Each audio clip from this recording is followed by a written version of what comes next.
एक 12 साल की बच्ची जो खून से लथपथ, उसके पैरों से खून टपक रहा था। उज्जैन की गलियों में लगभग 2.5 घंटे तक सड़कों पर घूमते हुए 8 किलोमीटर की दूरी तय करते अलग अलग घरों से सहायता मांगने की कोशिश की, पर लेकिन उसको दुत्कार कर आगे चलता कर दिया कि जा जा चल यहाँ से आगे जा। क्या रियलिटी में यार हम लोग एक इंसानों वाले समाज में रह रहे हैं? आप लोगों को लगता है कि हम रियलिटी में इंसान हैं?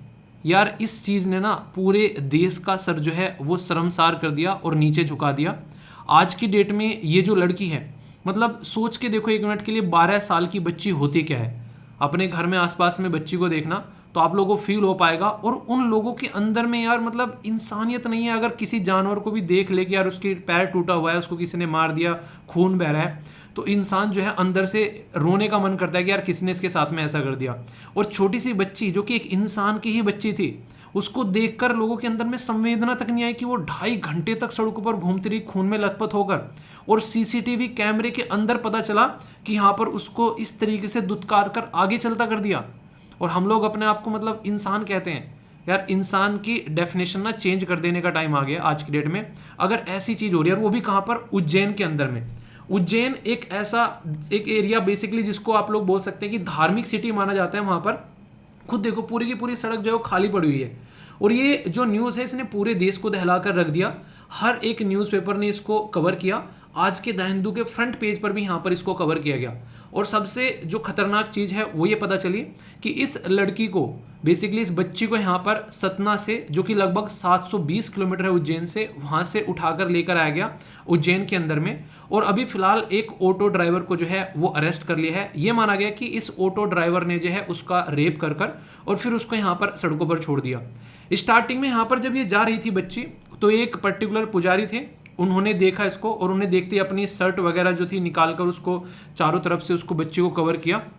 और फिर यहाँ पर उसको हॉस्पिटल के अंदर लेकर गए और वहाँ पर जाकर उसका इलाज कराने की कोशिश की। हालांकि जो हॉस्पिटल था वहाँ पर वो इतना अच्छा नहीं था कि वो ढंग से इलाज कर सके। फिर उसको आगे रेफ़र कर दिया गया और वहाँ पर बच्ची का इलाज हुआ और अब बच्ची जो है वो खतरे से बाहर है। पर लेकिन जब उस पुजारी ने उस बच्ची को बेसिकली देखा, तो वो पुजारी ये कहता है कि मतलब मैं सहम गया देखकर कि इस बच्ची को किसी ने सपोर्ट क्यों नहीं किया। एक तरीके से आप लोग देख सकते हैं कि नॉर्मली अगर इस तरीके की सिचुएशन किसी के सामने आए तो इंसान जो है वो मतलब एक तरीके से सहम जाए कि हो कैसे गया। कोई अगर देख ले तो उसको तुरंत घर के अंदर बेसिकली बच्ची को ले ले कि हाँ यार क्या हो गया, उसको बेसिकली बैठा है, पानी वानी पिलाए, कपड़ा वपड़ा उसको दे, ये चीज़ें देखने को मिले। जब पुजारी ने उसको बच्ची को बेसिकली एक तरीके से अपने वो शर्ट वगैरह बेसिकली उसको उसको चारों तरफ से उसको कवर किया, तो कह रहा था कि वो बच्ची बोल तक नहीं पा रही थी कुछ। ये सिचुएशन देखने को मिली। ब्लीडिंग इतनी ज़्यादा हो चुकी थी। ये तो धन्य है यार एक पुलिस वाला जो कि यहाँ पर लेके गया था उनको हॉस्पिटल में पुजारी के बाद में, फिर वहाँ पे एक पुलिस वाले ने यहाँ पर बेसिकली उसको ब्लड दिया, जिसकी वजह से उस बच्ची की जान बच पाई। तो ये एक ऐसा केस है। आप लोग खुद देखो यार, आप लोगों ने पढ़ा होगा उस टाइम पर जब देश के अंदर में निर्भया केस हुआ था, उसके बाद में आप लोगों ने एनसीआरबी की रिपोर्ट के बारे में कई बार पढ़ा है। हम लोग कह तो रहे हैं कि हम लोग मॉडर्न होते जा रहे हैं, हम लोग को बेसिकली एक तरीके से ना बड़ी बड़ी बातें करते हैं, बड़े बड़े श्रद्धालु हम लोग बनते हैं। एक उज्जैन नगरी जो कि एक तरीके से महाकाल की नगरी बोली जाती है, कहने के लिए तो हम लोग बड़ी बड़ी एक तरीके से बातें रखते हैं कि हाँ ये चीज़ें, पर इन रियलिटी में क्या यार इंसानों के अंदर में इतना भी इंसानियत या फिर दिल नहीं है कि उनका दिल नहीं पिघला इस छोटी सी बच्ची को देखकर। तो ये बहुत ही शर्मसार करने वाली घटना जो है वो सामने निकल कर आई, जो कि रियलिटी में झकझोर देने वाली है यार। आप लोग सोचो कि एक मतलब मैं तो ये पिक्चर देखकर मैं तो इतना हैरान हो गया। मैंने कहा यार बच्ची सड़कों पर घूम रही है इस सिचुएशन में और कोई अंदर से निकल तक नहीं आ रहा है उसको लेकर बेसिकली कि हाँ उसको थोड़ा बहुत सपोर्ट प्रोवाइड कराया जाए। धिक्कार है यार ऐसे इंसानों के ऊपर में। उफ। कल एक दुखद घटना देखने को मिली हमारे बीच में, जो कि हमारे एग्रीकल्चर साइंटिस्ट थे। इनका नाम आप लोगों को बताना है, ये हमारे बीच में नहीं रहे, पर जो समाज के अंदर में योगदान देकर गई, आने वाली जितनी भी जनरेशन रहेगी को कभी इनको नहीं भूलेंगे। एग्रीकल्चर साइंटिस्ट, एक तरीके से इंडियन एग्रीकल्चर के पितामह आप लोग इनको बोल सकते हैं। इसी पैटर्न में इंटरनेशनल लेवल पर भी एक इंसान को बोला जाता है जो वर्ल्ड एग्रीकल्चर के पितामह, उनका नाम आप लोगों को बताना है। बहुत ही इंपॉर्टेंट पर्सनैलिटी, ये बोल सकते हो कि किसानों की ज़िंदगी को एक सही तरीके से अगर इम्प्रूव किया है देश के अंदर में, तो इन्होंने काफ़ी बड़ा रोल प्ले उसमें किया है, जिसको ग्राउंड लेवल पर चेंज कहते हैं। तो सैल्यूट है ऐसी पर्सनैलिटी को, और ओम शांति, इनकी आत्मा को शांति मिले। बाकी आज का डिस्कशन जो है वो काफ़ी इंपॉर्टेंट रहने वाला है। आज है 29 सितंबर। बहुत सारे आर्टिकल मैं आज डिस्कस करने वाला हूँ और बहुत ही इंपॉर्टेंट आर्टिकल डिस्कस करने वाला हूँ। कुछ तो ऐसे टॉपिक होंगे जो कि पहली बार आप लोगों ने सुने होंगे, उसमें से ये एक टॉपिक है जो कि कहने के लिए तो हिंदू मैरिज के बारे में बात करेगा, पर एक ऐसी तरीके की शादी के बारे में बात करेगा जो शायद आप लोगों ने नहीं सुनी होगी और ये देश में बहुत ज़्यादा चर्चा में है, क्योंकि तमिलनाडु से निकलकर केस जो है ये सुप्रीम कोर्ट में पहुंच चुका है। पूरा मुद्दा क्या है बहुत ही तसल्ली में डिस्कस करूंगा, बैकग्राउंड इन्फॉर्मेशन के साथ में सारी बातें जो है वो आप लोग यहाँ पर इसके बारे में समझ पाएंगे। ये साइड वाला केस वैसे तो कहने के लिए यहाँ पर बात की जा रही है इंडिया और कनाडा के बारे में, पर यूएन जनरल असेंबली का जो अभी यहाँ पर 78 सेशन हुआ उसमें हमारे देश के एक्सटर्नल अफेयर मिनिस्टर जी के द्वारा जो स्पीच दी गई उसके बारे में है, और इंडिया और कनाडा की कुछ बातें भी करेंगे। आप लोग को यहाँ पर हमारे देश की जो एक्सटर्नल अफेयर मिनिस्ट्री है उसकी वेबसाइट भी मैं आप लोग को दिखाऊंगा, पूरी स्पीच के बारे में वहाँ पर आप लोग देख सकते हैं। बेसिकली काफ़ी कुछ नया आप लोगों को जानने को मिलेगा इस आर्टिकल में भी, जो कि हम लोग यहाँ पर कवर करेंगे। आज का one of the best article आप लोग इसको भी कवर कर सकते हैं, ये भी काफ़ी इंपॉर्टेंट आर्टिकल है और ये भी काफ़ी इंपॉर्टेंट आर्टिकल है। ये बेसिकली बात करेगा जो ओल्ड एज पर्सन है समाज के अंदर में, मतलब बोलूंगा कि इसके ऊपर 5 स्टार लगा देने चाहिए। ये फ्यूचर में हमारी दुर्दशा क्या होने वाली है उसके बारे में बात करता है। यूएन की एक रिपोर्ट, इंडिया के अलग अलग राज्यों के बारे में बहुत ही तसल्ली में चीज़ें एक्सप्लेन की गई है। शानदार तरीके से पूरे आर्टिकल को हम लोग देखेंगे। शरीर के अंदर में हर एक अंग जो है इंपॉर्टेंट है, पर लेकिन यहाँ पर बात की जा रही है किडनी ट्रांसप्लांट के बारे में, तो इस आर्टिकल को भी हम लोग यहाँ पर कवर करेंगे। ये बात की जा रही है आर्टिफिशियल इंटेलिजेंस के बारे में, एक ये आर्टिकल है, और दूसरा यहाँ पर ये आर्टिकल देखने को मिलेगा डिजिटल वर्ल्ड और कुकीज़ और प्राइवेसी के बारे में। दोनों को मर्ज कर डिस्कस करूंगा, बहुत ही इंटरेस्टिंग वे में हम लोग बातें करेंगे, दोनों आर्टिकल को अच्छे से समझेंगे ताकि माइंड में सारे डाउट जो हैं वो आप लोग के क्लियर हो जाए। ये टेक्स्ट एंड कॉन्टेक्स्ट का है और ये एडिटोरियल का है। एक आर्टिकल यहाँ पर 5i के बारे में है, हालांकि 5i के बारे में पहले भी हम लोग बात कर चुके हैं, पर थोड़ा सा जिसको नहीं पता है एक ओवरव्यू और एक रिवीजन आप लोगों का हो जाएगा तो अच्छे से आप लोग चीज़ों को समझ पाएंगे, कोई डाउट आप लोगों के मन में नहीं रहेगा।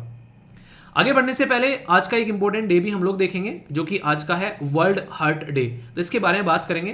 पर लेकिन स्टार्टिंग की न्यूज़ देख के मुझे लगा नहीं कि दिल किसी के अंदर है आज की डेट में, जैसी सिचुएशन यहाँ पर सामने निकल कर आई। 29 सितंबर को ये जो डे है ये सेलिब्रेट किया जाता है, और यहाँ पर इसका बेसिक पर्पज ये है कि जो हार्ट अटैक के जो स्ट्रोक आते हैं और उसकी वजह से लोगों की जान जाती है उसके ऊपर काम करना जरूरी है, और इस चीज़ को यहाँ पर बेसिकली ठीक करना चाहिए, क्योंकि आज की डेट में हार्ट अटैक आना एक लाइफ स्टाइल डिजीज बन चुकी है। हमारा सोना उठना खाना पीना जिस तरीके का पैटर्न है उसको हम लोग आज की डेट में देख रहे हैं। इसीलिए यूज हर्ट नो हर्ट, यानी कि अपने हर्ट को भी यूज़ करो, उसके बारे में जानो। इसलिए मैं आप लोगों से कहता हूँ कि थोड़ी सी एक्सरसाइज कर लिया करो, जिससे कि जिंदगी जो है थोड़ी आप लोगों की नॉर्मल बनी रहे और अच्छे से लाइफ को आप लोग इंजॉय कर पाओ। इसी में आप लोगों का आता है ये हैबिट का एक चैलेंज जो कि हमारे द्वारा यहाँ पर स्टार्ट किया गया है एसएलवी के प्लेटफॉर्म पर, जिसमें सारे एसएलवी मेंबर जो है वो पार्टिसिपेट कर रहे हैं। लगभग 5 से 6 हज़ार तो रेगुलर पार्टिसिपेट कर रहे हैं, और मैं चाहता हूँ कि इनकी संख्या बढ़कर जो है वो मिनिमम एटलीस्ट 10,000 तो हो जाए। तो यहाँ पर आप लोग अपना जो भी आप लोग चैलेंज ले रहे हो, आप लोग 21 दिन का भी चैलेंज स्टार्ट कर सकते हो अगर आज से देख रहे हो, और आप लोग 75 डेज का भी चैलेंज स्टार्ट कर सकते हो। करना कुछ नहीं है, डेली टाइम पर सोना है, टाइम पर उठना है, उठते ही पानी पीना है, अपना दिन कैसे आप लोग लेकर चलने वाले हो उसका आप लोगों को एक पूरा ब्यौरा बनाना है, और डेली 15 से 30 मिनट की एक्सरसाइज आप लोग करनी है।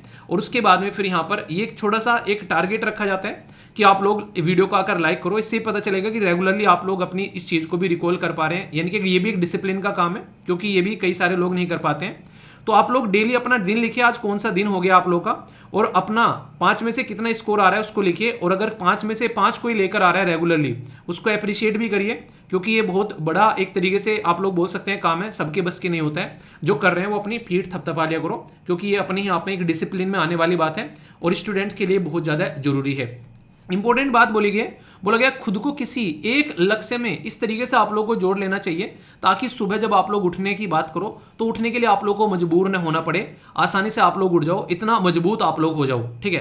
यानी कि जो आपको हर रोज सुबह उठने पर मजबूर कर दे, इतना मजबूती आप लोगों को मिले कि आसानी से आप लोग उठ जाओ, किसी ऐसे लक्ष्य में अपनी जिंदगी जो है वो लगा दो। फिर देखना आप लोगों की लाइफ जो है वो किस तरीके से चेंज होती नजर आएगी। ये ऐसी चीज है यार, जिंदगी में एक बार आप लोगों ने अपना ली तो जिंदगी भर आप लोग अपनी लाइफ को शानदार तरीके से जो है वो इंजॉय करते हुए आगे बढ़ोगे और कोई भी दिक्कत आप लोगों को देखने को नहीं मिलेगी। बाकी एसएलवी पीडिया पर आप लोगों के लगभग 5 दिन के सारे नोट्स जो हैं एडिटोरियल का ओवरव्यू हिंदी और इंग्लिश में प्रोवाइड करा दिया है, फ्री ऑफ कॉस्ट है। फिर से बता रहा हूँ, बार बार कई सारे बच्चे मेल मैसेज कर रहे हैं इंस्टाग्राम पर कि सर इसकी कॉस्ट क्या है, कोई कॉस्ट नहीं है, ये यहाँ पर प्रोवाइड करा दिया है। ये सारे एडिटोरियल आप लोगों को शॉर्ट फॉर्म में मिल जाया करेंगे बाकायदा तसल्ली में। बस थोड़ा सा वेट कर लिया करना, ये आप लोगों को लगभग 1-2 बजे के बाद ही मिला करेंगे, क्योंकि टीम इनको तैयार करेगी, पूरा एडिटोरियल पढ़ेगी, फिर उससे क्रिस्प फॉर्म में नोट्स आप लोगों के लिए निकालेगी और यहाँ पर प्रोवाइड आप लोगों के लिए किए जाएंगे। पीडीएफ भी इसकी प्रोवाइड कराई जाएगी। जो पीडीएफ रहेगी वो हिंदी और इंग्लिश में आप लोगों को स्टडी लवर जो वीर है आप लोगों को ऑफिशियल चैनल वो यहाँ पर मिलेगी, उसको भी आप लोग अपने हिसाब से एंजॉय कर सकते हैं, उसका प्रिंट आउट निकाल सकते हैं। दोनों फ्री ऑफ कॉस्ट है, कोई भी पेमेंट करने की जरूरत नहीं है। पूरा हिंदू का पूरा नोट्स आप लोगों को यहाँ पर और एक्स्ट्रा इन्फॉर्मेशन सारी वो आप लोगों को इन 2 टेलीग्राम पर मिल जाएगी, इनको आप लोग एंजॉय कर सकते हैं। इसके लिए कोई भी पेमेंट नहीं करना है। दोस्तों बहुत ही इंटरेस्टिंग आर्टिकल है और मैं आप लोगों को बताना चाह रहा हूँ कि मैंने बहुत बार हिंदू मैरिज एक्ट जो है वो पढ़ा है, उसके ऊपर आर्टिकल, और कई बार पढ़ाए भी है मैंने, पर अब तक मैंने इस पर्टिकुलर सेक्शन के बारे में अब तक सुना नहीं था। ये आज पहली बार जब मैंने इसके बारे में पढ़ा, सुना, इसके ऊपर रिसर्च की, तो मुझे बहुत ही इंटरेस्टिंग फैक्ट जानने को मिले बेसिकली शादी के बारे में। और शादी भी पूरे देश के अंदर नहीं, एक पर्टिकुलर राज्य के अंदर जिसका नाम है तमिलनाडु। ये पर्टिकुलर आर्टिकल वैसे तो तमिलनाडु से निकल कर आ रहा है, पर लेकिन अब तमिलनाडु से निकलकर ये आर्टिकल जो है वो सुप्रीम कोर्ट में पहुंच गया है और इसकी वजह से यहाँ पर ये पूरा मुद्दा आप लोगों के सामने आ रहा है। तो कुछ नया जानने को मिलने वाला है, वो भी इंटरेस्टिंग वे में। अच्छा, पहले तो आप लोग ये बताइए, आप में से कितने ऐसे एसएलवी फैमिली मेंबर है जो शादी करना चाहते हैं, हाँ या फिर ना? कुछ तो ऐसे होंगे हाँ सर करनी तो है पर जॉब के बाद में करनी है, कुछ ऐसे होंगे करनी नहीं है, ठीक है, और कुछ ऐसे होंगे कि करनी भी है तो इस तरीके से करनी है किसी को पता ना चले, है कि नहीं? ये वही वाली मैरिज है। यहाँ पर इंटरेस्टिंग वे में जो बातें बताई जा रही हैं वो क्या है कि तमिलनाडु के अंदर में, वैसे अगर हमारे पूरे देश के अंदर में अगर आप लोग हिंदू कम्युनिटी से आते हैं तो उसके लिए प्रॉपर एक कानून है जिसको आप लोग हिंदू मैरिज एक्ट बोलते हो, पर लेकिन वो हिंदू मैरिज एक्ट जो है वो थोड़ा सा चेंज हो जाता है स्टेट तमिलनाडु के अंदर में। तमिलनाडु के अंदर में क्या करते हैं, उस हिंदू मैरिज के अंदर में तमिलनाडु के अंदर में एक सेक्शन है जिसको बोलते हैं सेक्शन 7A। 7A में बड़ी इंटरेस्टिंग चीज लिखी गई है और मुझे पर्सनली काफी इंटरेस्टिंग लगी है और मतलब एक तरीके से मॉडर्न वे में अगर देखा जाए तो इसको अपनाया जा सकता है। जबकि ये जो पिक्चर आप लोगों को दिख रही है ना सामने, ये पिक्चर आज की नहीं है, ये पिक्चर अगर आप लोग इसके बारे में जाकर अगर आप लोग सर्च करें तो इसके ऊपर डेट भी लिखी हुई थी। ये पिक्चर जो है ये 1941 की है, 1941 में शादी की गई और इसको सेल्फ रेस्पेक्ट मैरिज बोला गया। सेल्फ रेस्पेक्ट मैरिज का कॉन्सेप्ट मैं यहां पर डिस्कस करने वाला हूं। आखिर क्या है ये सेल्फ रेस्पेक्ट मैरिज? बेसिकली आज की डेट में हम लोग क्या करते हैं, अगर लड़का और लड़की को शादी करनी है तो लड़की के घर वाले पहले लड़के को देखेंगे और फिर लड़के के घर वाले जो हैं वो लड़की को देखेंगे और फिर उसके बाद में चीजें जो हैं वो आगे बढ़ेंगी कि हाँ अब फिर लड़का और लड़की को मिला दिया जाए और उसके बाद में शादी आप लोगों को देखने को मिलती है। पर लेकिन कई बार अब ऐसा होता है, अपोजिट हो जाता है, पहले लड़का और लड़की आपस में मिल लिए और वो कंफर्टेबल फील कर रहे हैं, जाकर घर वालों को बता दिया और फिर उन्होंने शादी कर दी। शादी कैसे की? हिंदू की अगर बात करें तो बाकायदा उन्होंने रिचुअल्स परफॉर्म की, वहां पर एक पंडित आया, पंडित ने जो है वहां पर आकर बाकायदा मंत्र जपे, वो मंत्र जपने के बाद में बाकायदा फेरे लिए गए और फेरे लेने के बाद में वो शादी जो है वो एक प्रॉपर शादी मानी गई।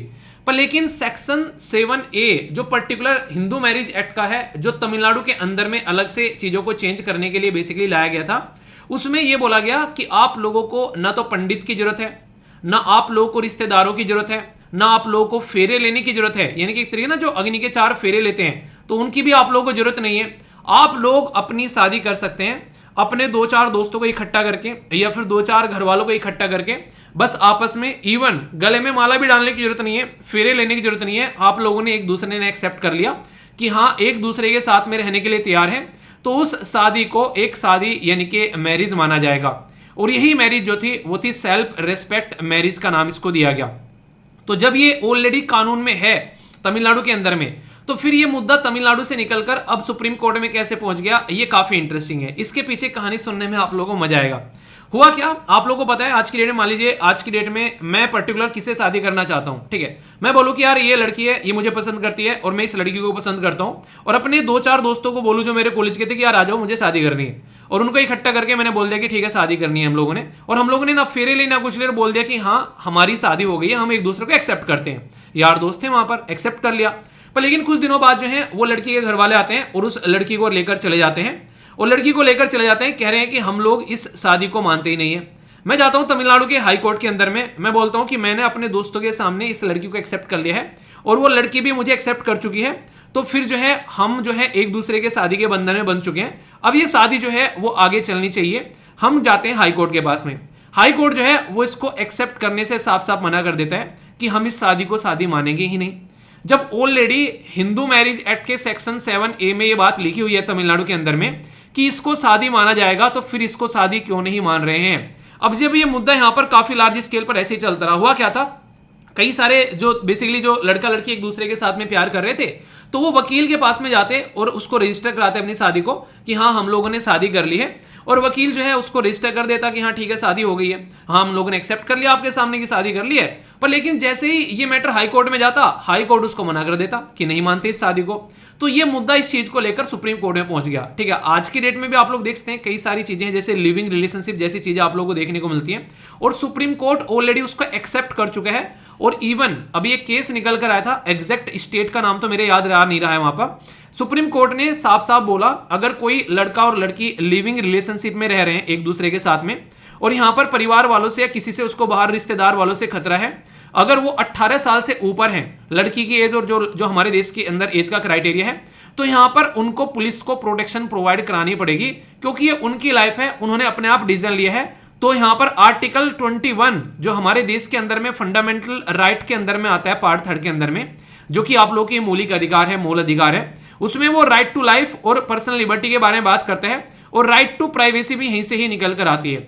तो उसके तहत अगर कोई लड़का और लड़की एक दूसरे के साथ में रहना चाहते हैं, अपनी लाइफ को अपने हिसाब से जीना चाहते हैं, तो ये उनको अलाउ किया जा रहा है।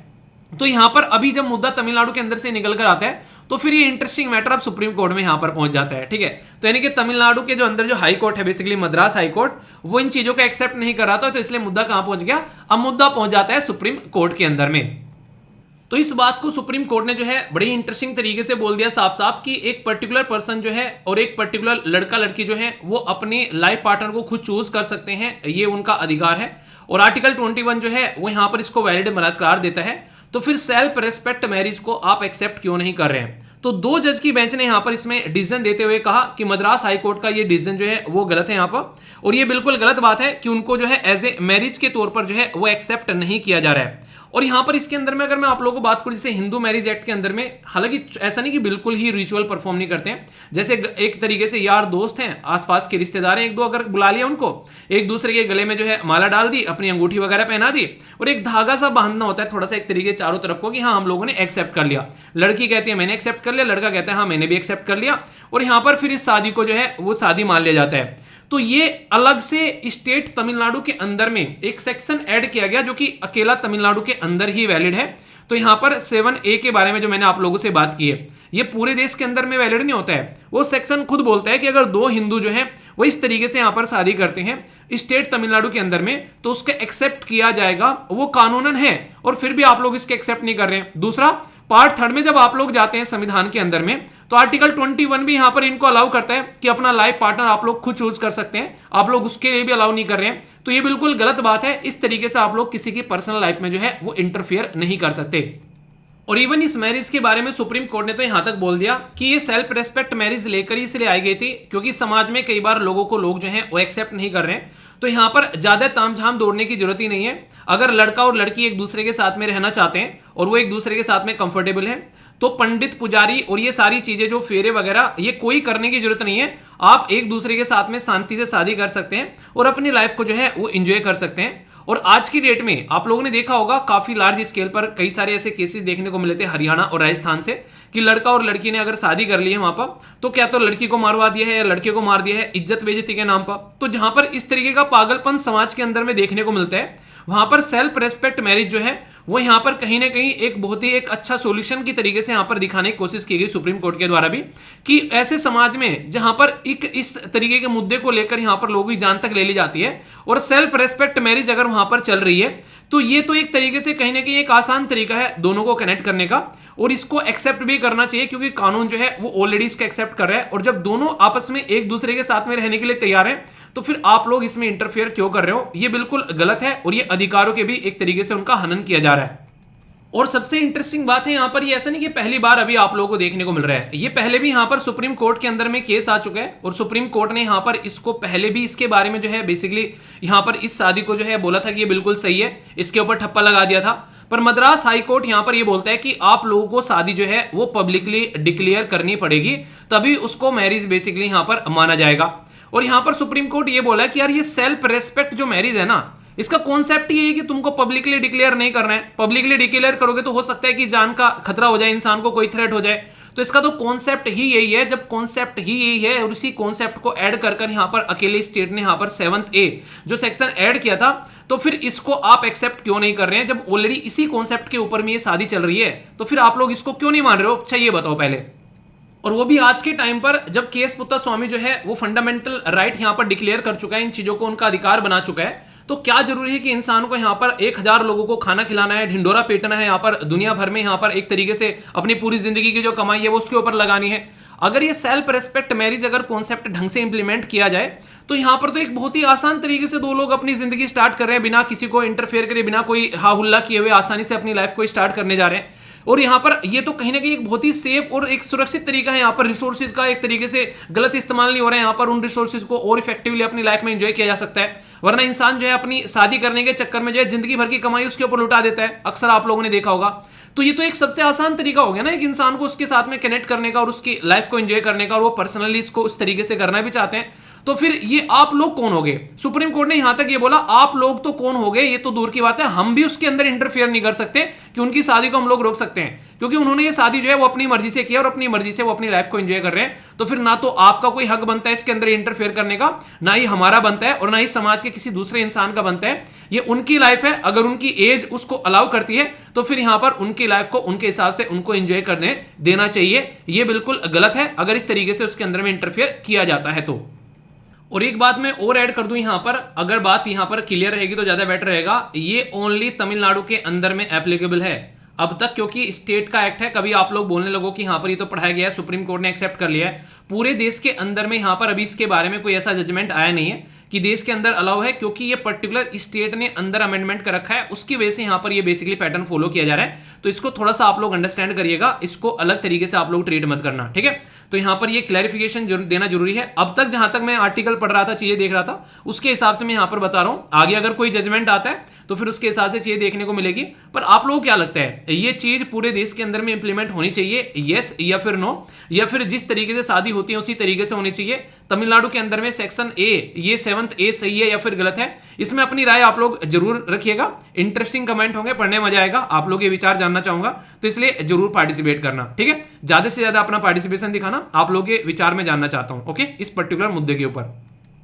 बाकी आंसर राइटिंग जो आप लोगों के लिए है, इसमें भी जैसे आप लोग के जो एडिटोरियल आ रहे हैं उनसे मैंने बोला था कि क्वेश्चन आप लोगों की संख्या बढ़ेगी, तो यहां पर अब टीम को बोल दिया है मैंने कि यहां पर क्वेश्चन भी आप लोगों के लिए जो है वो बढ़ाना स्टार्ट कर दे। अब तक रेगुलरली एक क्वेश्चन आप लोगों को लिखना होता था, अब यहां पर आप लोगों को क्वेश्चन की संख्या बढ़ती हुई नजर आएगी, तो थोड़ा सा कमर कस लेना। उन क्वेश्चंस के जो भी क्वेश्चन आप लोगों के सामने आएंगे उनका डेमो आंसर आप लोगों को प्रोवाइड कराया जाएगा, ताकि आप लोग उसको देख सको हिंदी और इंग्लिश दोनों में, ठीक है? पुराने क्वेश्चन पेपर भी यूपीएससी के रहेंगे, ताकि अच्छे से आप लोग अपनी पढ़ाई को लेकर चल सको। इसके लिए आप लोगों को एक छोटी सी पेमेंट करनी है, जो कि है 499 की, और ये लाइफ टाइम है, यानी कि एक बार आप लोगों ने ज्वाइन कर लिया तो फिर आप लोगों को इसके अलावा कभी पेमेंट करने की जरूरत नहीं है। यहाँ पर रेगुलरली आप लोगों को मॉडल आंसर जो है वो मिलते रहेंगे। इसी के साथ में यहाँ पर आप लोग क्या करना है, उसका स्क्रीनशॉट लेकर यहाँ पर सेंड कर देना, जो कि नंबर है आप लोगों के सामने। फिर यहाँ से आप लोगों को पता चल जाएगा कि कैसे आप लोगों को उस पर्टिकुलर ग्रुप के अंदर जुड़ना है जहाँ पर रेगुलर आंसर राइटिंग होती है। पर फिर से बोल रहा हूँ, सीरियस हो अगर पढ़ाई को लेकर तो ही इसको ज्वाइन करना, अगर सीरियस नहीं हो तो रिक्वेस्ट है कि ज्वाइन मत करना, वरना फिर वहाँ से निकाल दिए जाओगे अगर कुछ भी फालतू की चीज़ वहाँ पर देखने को मिलेगी, क्योंकि सारी डिटेल इन्फॉर्मेशन पास में है मेरे, ठीक है? तो उसको वहाँ पर टॉलरेट नहीं किया जाएगा। दूसरा, अगर यूपीएससी की सीरियस तरीके से आप लोग तैयारी करना चाहते हैं तो एप्लीकेशन पर सारी चीज़ें अवेलेबल हैं, जाकर आप लोग विजिट कर सकते हैं। ये वेबसाइट भी है studyloverveer.in से। तो यहाँ पर सीडीएस की अगर तैयारी करना चाहते हैं या फिर दूसरे किसी एग्जाम की तैयारी करना चाहते हैं तो एक बेसिक नाम से कोर्स है, जिसमें लगभग 16 सब्जेक्ट आप लोग ये कवर किए जा रहे हैं, तो उसको आप लोग ज्वाइन कर सकते हैं। बहुत ही एक नॉमिनल प्राइस में है, और क्वालिटी देखेंगे तो आप लोग हैरान रह जाएंगे, तो उसको भी आप लोग ज्वाइन कर सकते हैं। और इंस्टॉलमेंट भी अवेलेबल है इन चीज़ों के ऊपर, तो चाहो तो अगर आप लोगों को लग रहा है कि सीरियस तैयारी करनी है सारे सब्जेक्ट की, तो यहाँ पर अवेलेबल है, उनको आप लोग एंजॉय कर सकते हैं। अच्छा, आप लोग ये बताइए, एक महिला और एक पुरुष में लंबे समय तक कौन जिंदा रहता है, महिला या फिर पुरुष? मतलब किसकी एज ज़्यादा होती है? ये एक रिपोर्ट है जिसका नाम है United nation population fund India ageing report 2023। इसने चौंका देने वाले आंकड़े जो है वो हमारे सामने रखे, और ये एक ऐसा भी इंडिकेशन कर रही है कि अगर इन आंकड़ों पर फोकस न दिया गया तो आने वाले टाइम में हमारे देश की दुर्गति होने वाली है।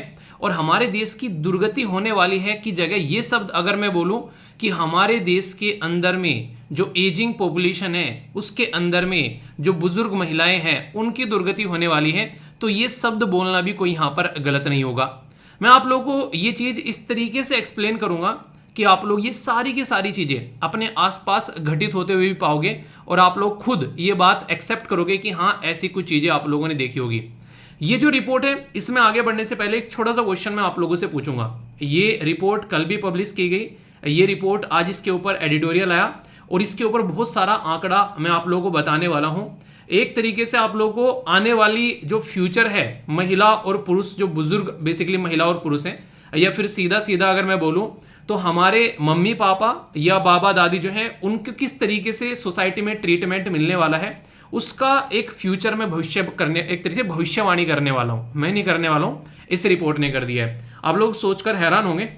अगर मैं आप लोगों से एक बात पूछूं छोटी सी, अगर आज की डेट में एक घर के अंदर में एक महिला है और एक पुरुष है, एक महिला जो है वो बेसिकली आपकी दादी है और एक जो पुरुष है वो आप लोगों के दादाजी हैं। अगर दादाजी की डेथ हो जाती है तो यहाँ पर दादी जी को ज़्यादा रेस्पेक्ट मिलती है, या फिर दादी जी की डेथ हो जाती है, दादाजी को घर में ज़्यादा रेस्पेक्ट मिलती है।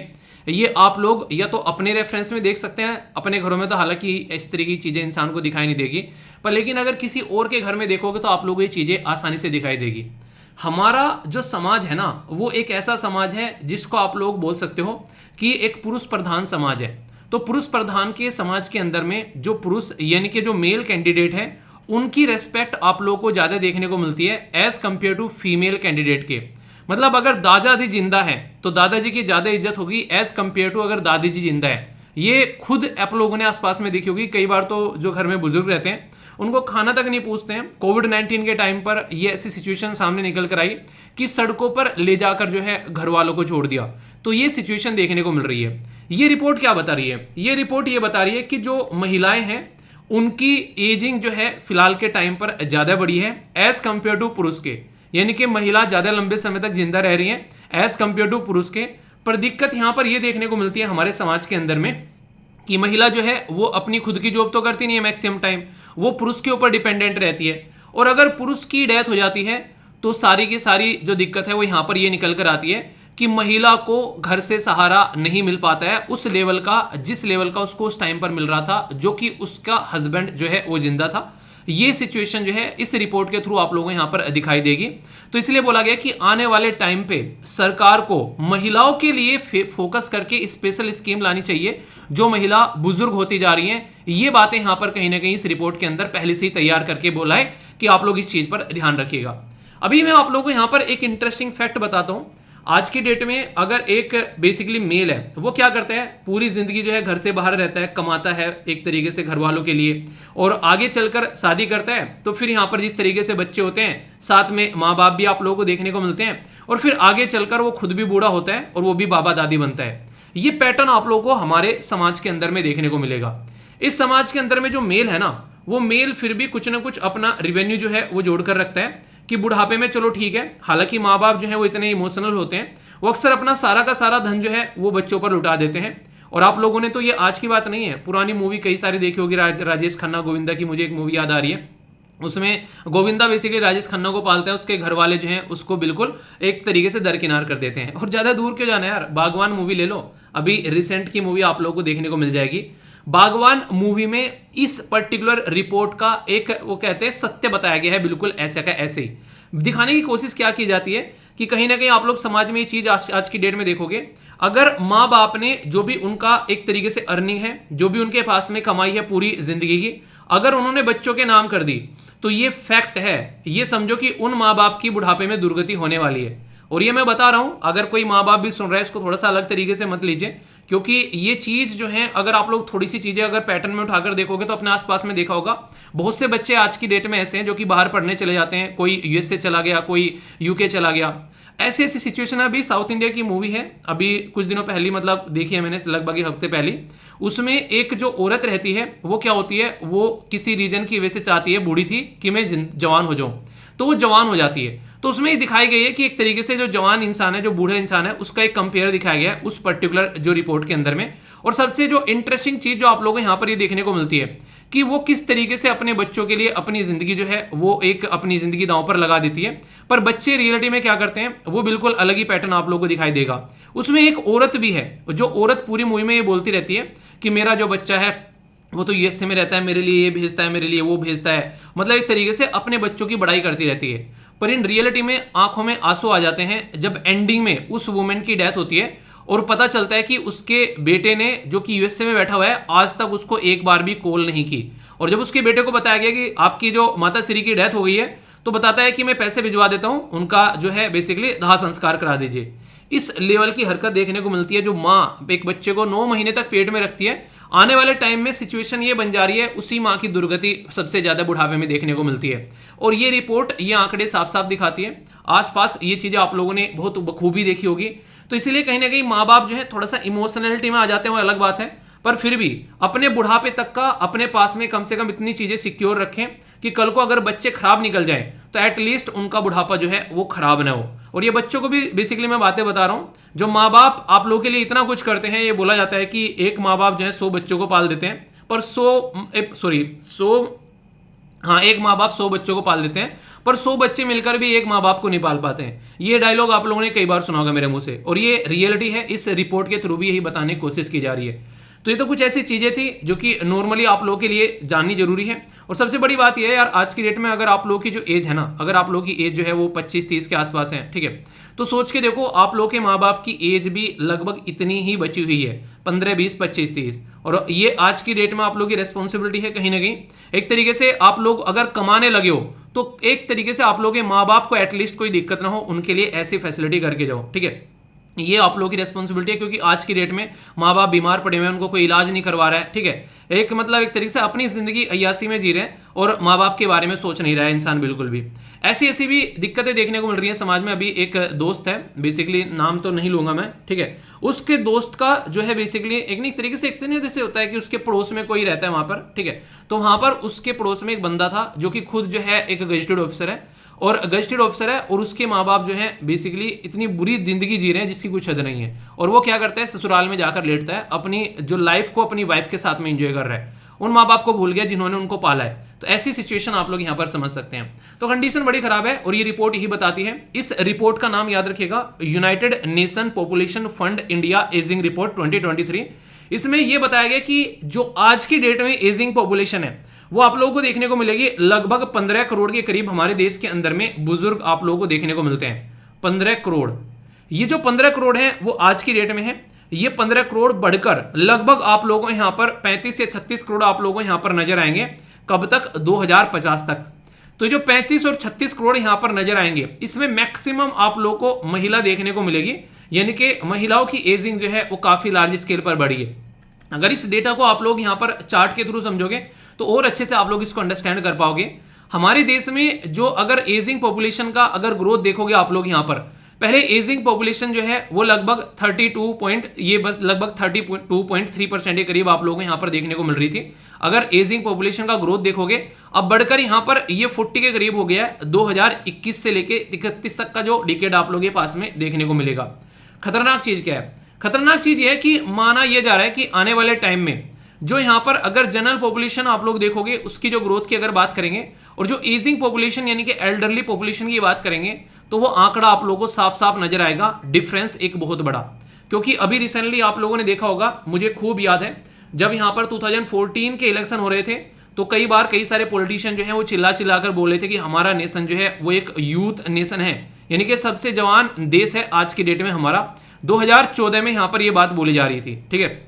हम खड़े हुए हैं आज की डेट में 2023 में। 2023 से अगर 2014 का आंकड़ा आप लोग कंपेयर करोगे तो टोटल मिलाकर आप लोगों को यहां पर 9 साल के करीब लगभग देखने को मिलेगा, यानी कि लगभग एक दशक चला गया और हम लोगों को पता भी नहीं चला कि 10 साल पहले यहां पर हमारे देश के अंदर में एक नई सरकार आई थी, ऐसा आप लोग बोल सकते हैं। और आज की डेट में ये 10 साल जाते ही जो यंग पॉपुलेशन थी, तब उस टाइम पर ये रिपोर्ट छपा करती थी कि हमारा देश कितना जवान है, कितनी यंग पॉपुलेशन है। और आज 10 साल के बाद ये पॉपुलेशन छपने लगी, ये रिपोर्ट छपने लगी कि हमारे देश की कितनी पॉपुलेशन जो है वो बुजुर्ग होने वाली है आने वाले टाइम में, अगर इनको सही तरीके से सपोर्ट नहीं किया गया। एक इंसान है जो आज की डेट में जॉब करना स्टार्ट करता है, जॉब करता है, अच्छा खासा अपनी जिंदगी में पैसा कमा कर जाता है, जोड़ लेता है और बुढ़ापे में अपनी जिंदगी को सिक्योर कर लेता है, कोई इंश्योरेंस ले लेता है या फिर कुछ भी इस तरीके से चीज चलती है। और एक इंसान वो है कि जिसकी या तो जॉब नहीं लगी और ऐसे ही जिंदगी चलेगी, उसका बुढ़ापा तो बेकार होना ही होना है, तो बुरी कंडीशन यहां पर देखने को मिलेगी। अगर उस इंसान की शादी भी हो जाए तो भाई साहब वो अपनी तो जिंदगी बर्बाद कर ही रहा है, वो उस औरत की भी जिंदगी बर्बाद करेगा जिस औरत के साथ में उसने शादी की है, अगर वो औरत अपने पैरों पर खड़ी हुई नहीं है तो इसलिए भी यहां पर जरूरी है आने वाले टाइम के लिए तो खासकर कि अगर लड़की है घर में तो उसको एजुकेशन जरूर देनी चाहिए। एजुकेशन बहुत इंपॉर्टेंट एक ऐसा सोर्स है आज की डेट में जो कि उनको अपने पैरों पर खड़ा होने के लिए तैयार करेगा आने वाले टाइम के लिए। यहां पर ये इंटरेस्टिंग फैक्ट आप लोगों को दिखाया जा रहा है कि sex ratio of the general और एडल्टरी पॉपुलेशन, ये यहां पर आप लोग देखिए, अगर बात करें आज की डेट में हम ये बोलते हैं कि सेक्स रेशियो काफी कम है, यानी कि लड़का और लड़की, एक अगर आप लोग देखोगे हमारे देश में तो लड़कियों की संख्या बेसिकली क्या है वो कम है और लड़कों की संख्या ज्यादा है, इसलिए बहुत सारे लड़कों की शादी नहीं होती है। ठीक है, तो ये सिचुएशन आप लोगों को यहां पर देखने को मिलेगी। तो यहां पर ये अभी आप लोगों ने सत्यमेव जयते, अगर आमिर खान का जो शो आता था उसमें आप लोगों ने देखा होगा, हरियाणा के अंदर उन्होंने एक पर्टिकुलर बेसिकली कई सारे लोगों से बात की थी, तो उसमें बोल रहे थे कितनों की शादी होगी, तो उन्होंने बोला कुछ नहीं चाहिए सर, साहब शादी करा दो। देखा है वो सीन उसमें दिखाया गया था। तो हमारे देश की सिचुएशन है रियलिटी में, हमारे देश में लड़कों की संख्या ज्यादा है, लड़कियों की संख्या जो है वो कम है। पर लेकिन ये जो आंकड़ा है, जैसे ही बुजुर्ग होना स्टार्ट होते हैं ये आंकड़ा बदल जाता है। मतलब लड़कियों की संख्या नहीं बोलूंगा यहां पर, जो बुजुर्ग माताएं हैं, दादा जो बुजुर्ग माताएं हैं या फिर दादी नानी है, उनकी संख्याएं आप लोगों को बढ़ती हुई नजर आती है। और यहां पर जो बुजुर्ग मेल है उनकी संख्या आप लोगों को बढ़ती नजर नहीं आएगी। क्यों? क्योंकि मेल जो है उनकी एज जो है वो एज कंपेयर टू फीमेल के कम देखने को मिलती है। और बहुत सारे रीजन होते हैं, ज्यादा टेंशन लेना, बाहर रहना, बाहर पता नहीं दुनिया भर की उल्टी सीधी हरकतें चलती रहती हैं, और फीमेल के अंदर में सहन शक्ति ज्यादा बताई जाती है। ये भी रीजन है कि वो चीजों को आराम से पचा पाती हैं, अगर कुछ गड़बड़ होता है वो शांत रह पाती हैं एज कंपेयर टू मेल के। तो बहुत सारी ऐसी रिपोर्ट भी पहले देखी है। अगर ये आंकड़ा आप लोग अपने देश के कंपेयर में देखेंगे ना, आप लोग पहले तो ये बताइए आप लोग कौन से राज्य से आते हैं, तो आप लोग यहां पर इन चीजों को अंडरस्टैंड कर पाएंगे। यहां पर अगर आप लोगों का राज्य जो है वो अच्छा खासा पढ़ा लिखा है तो वहां पर पॉपुलेशन आप लोगों को एल्डरली जो है वो ज्यादा देखने को मिलेगी। क्यों? क्योंकि पढ़े लिखे लोग अक्सर ये बोलते हैं कि बच्चा, पहले बोलते थे 2 ही अच्छे, अब तो बच्चा 1 ही अच्छा, ये वाली कंडीशन देख सकते हैं। इसीलिए केरला में ये बोला गया है 2021 से अगर 2036 में कंपेयर करेंगे तो जो यहां पर बुजुर्ग की पॉपुलेशन है वो 16% है 2021 में, और 2026 में ये 24% हो जाएगी केरला के अंदर में। यानी कि केरला की जितनी पॉपुलेशन है उसका 1/4 जो है वो आप लोगों को बुजुर्ग पॉपुलेशन नजर आएगा।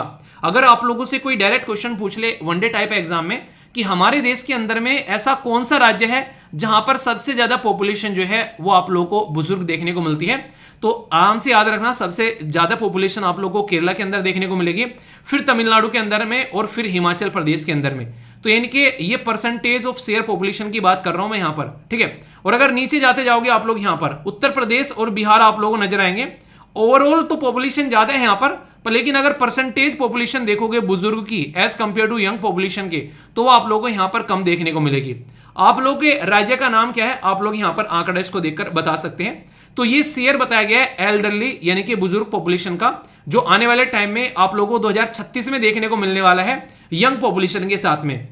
एक और इंटरेस्टिंग आंकड़ा यहां पर आप लोगों के साथ में शेयर कर रहा हूं, ये आप लोगों के माइंड में और क्लैरिटी लेकर आने वाला है। यहां पर बताया गया कि लाइफ एक्सपेक्टेंसी एट 60 ईयर वो डिफरेंशिएट कर देती है जेंडर अगर अक्रॉस द स्टेट। मतलब मेल और फीमेल में अगर आप लोग देखोगे, जैसे मेल और जो है वो ब्लू वाला है और फीमेल जो है वो येलो वाला कलर यहां पर शो कर रहा है। जम्मू एंड कश्मीर में अगर मैं आप लोगों से बात करूं, यहां पर जो मेल है वो आप लोगों को देखने को मिलेंगे 20%।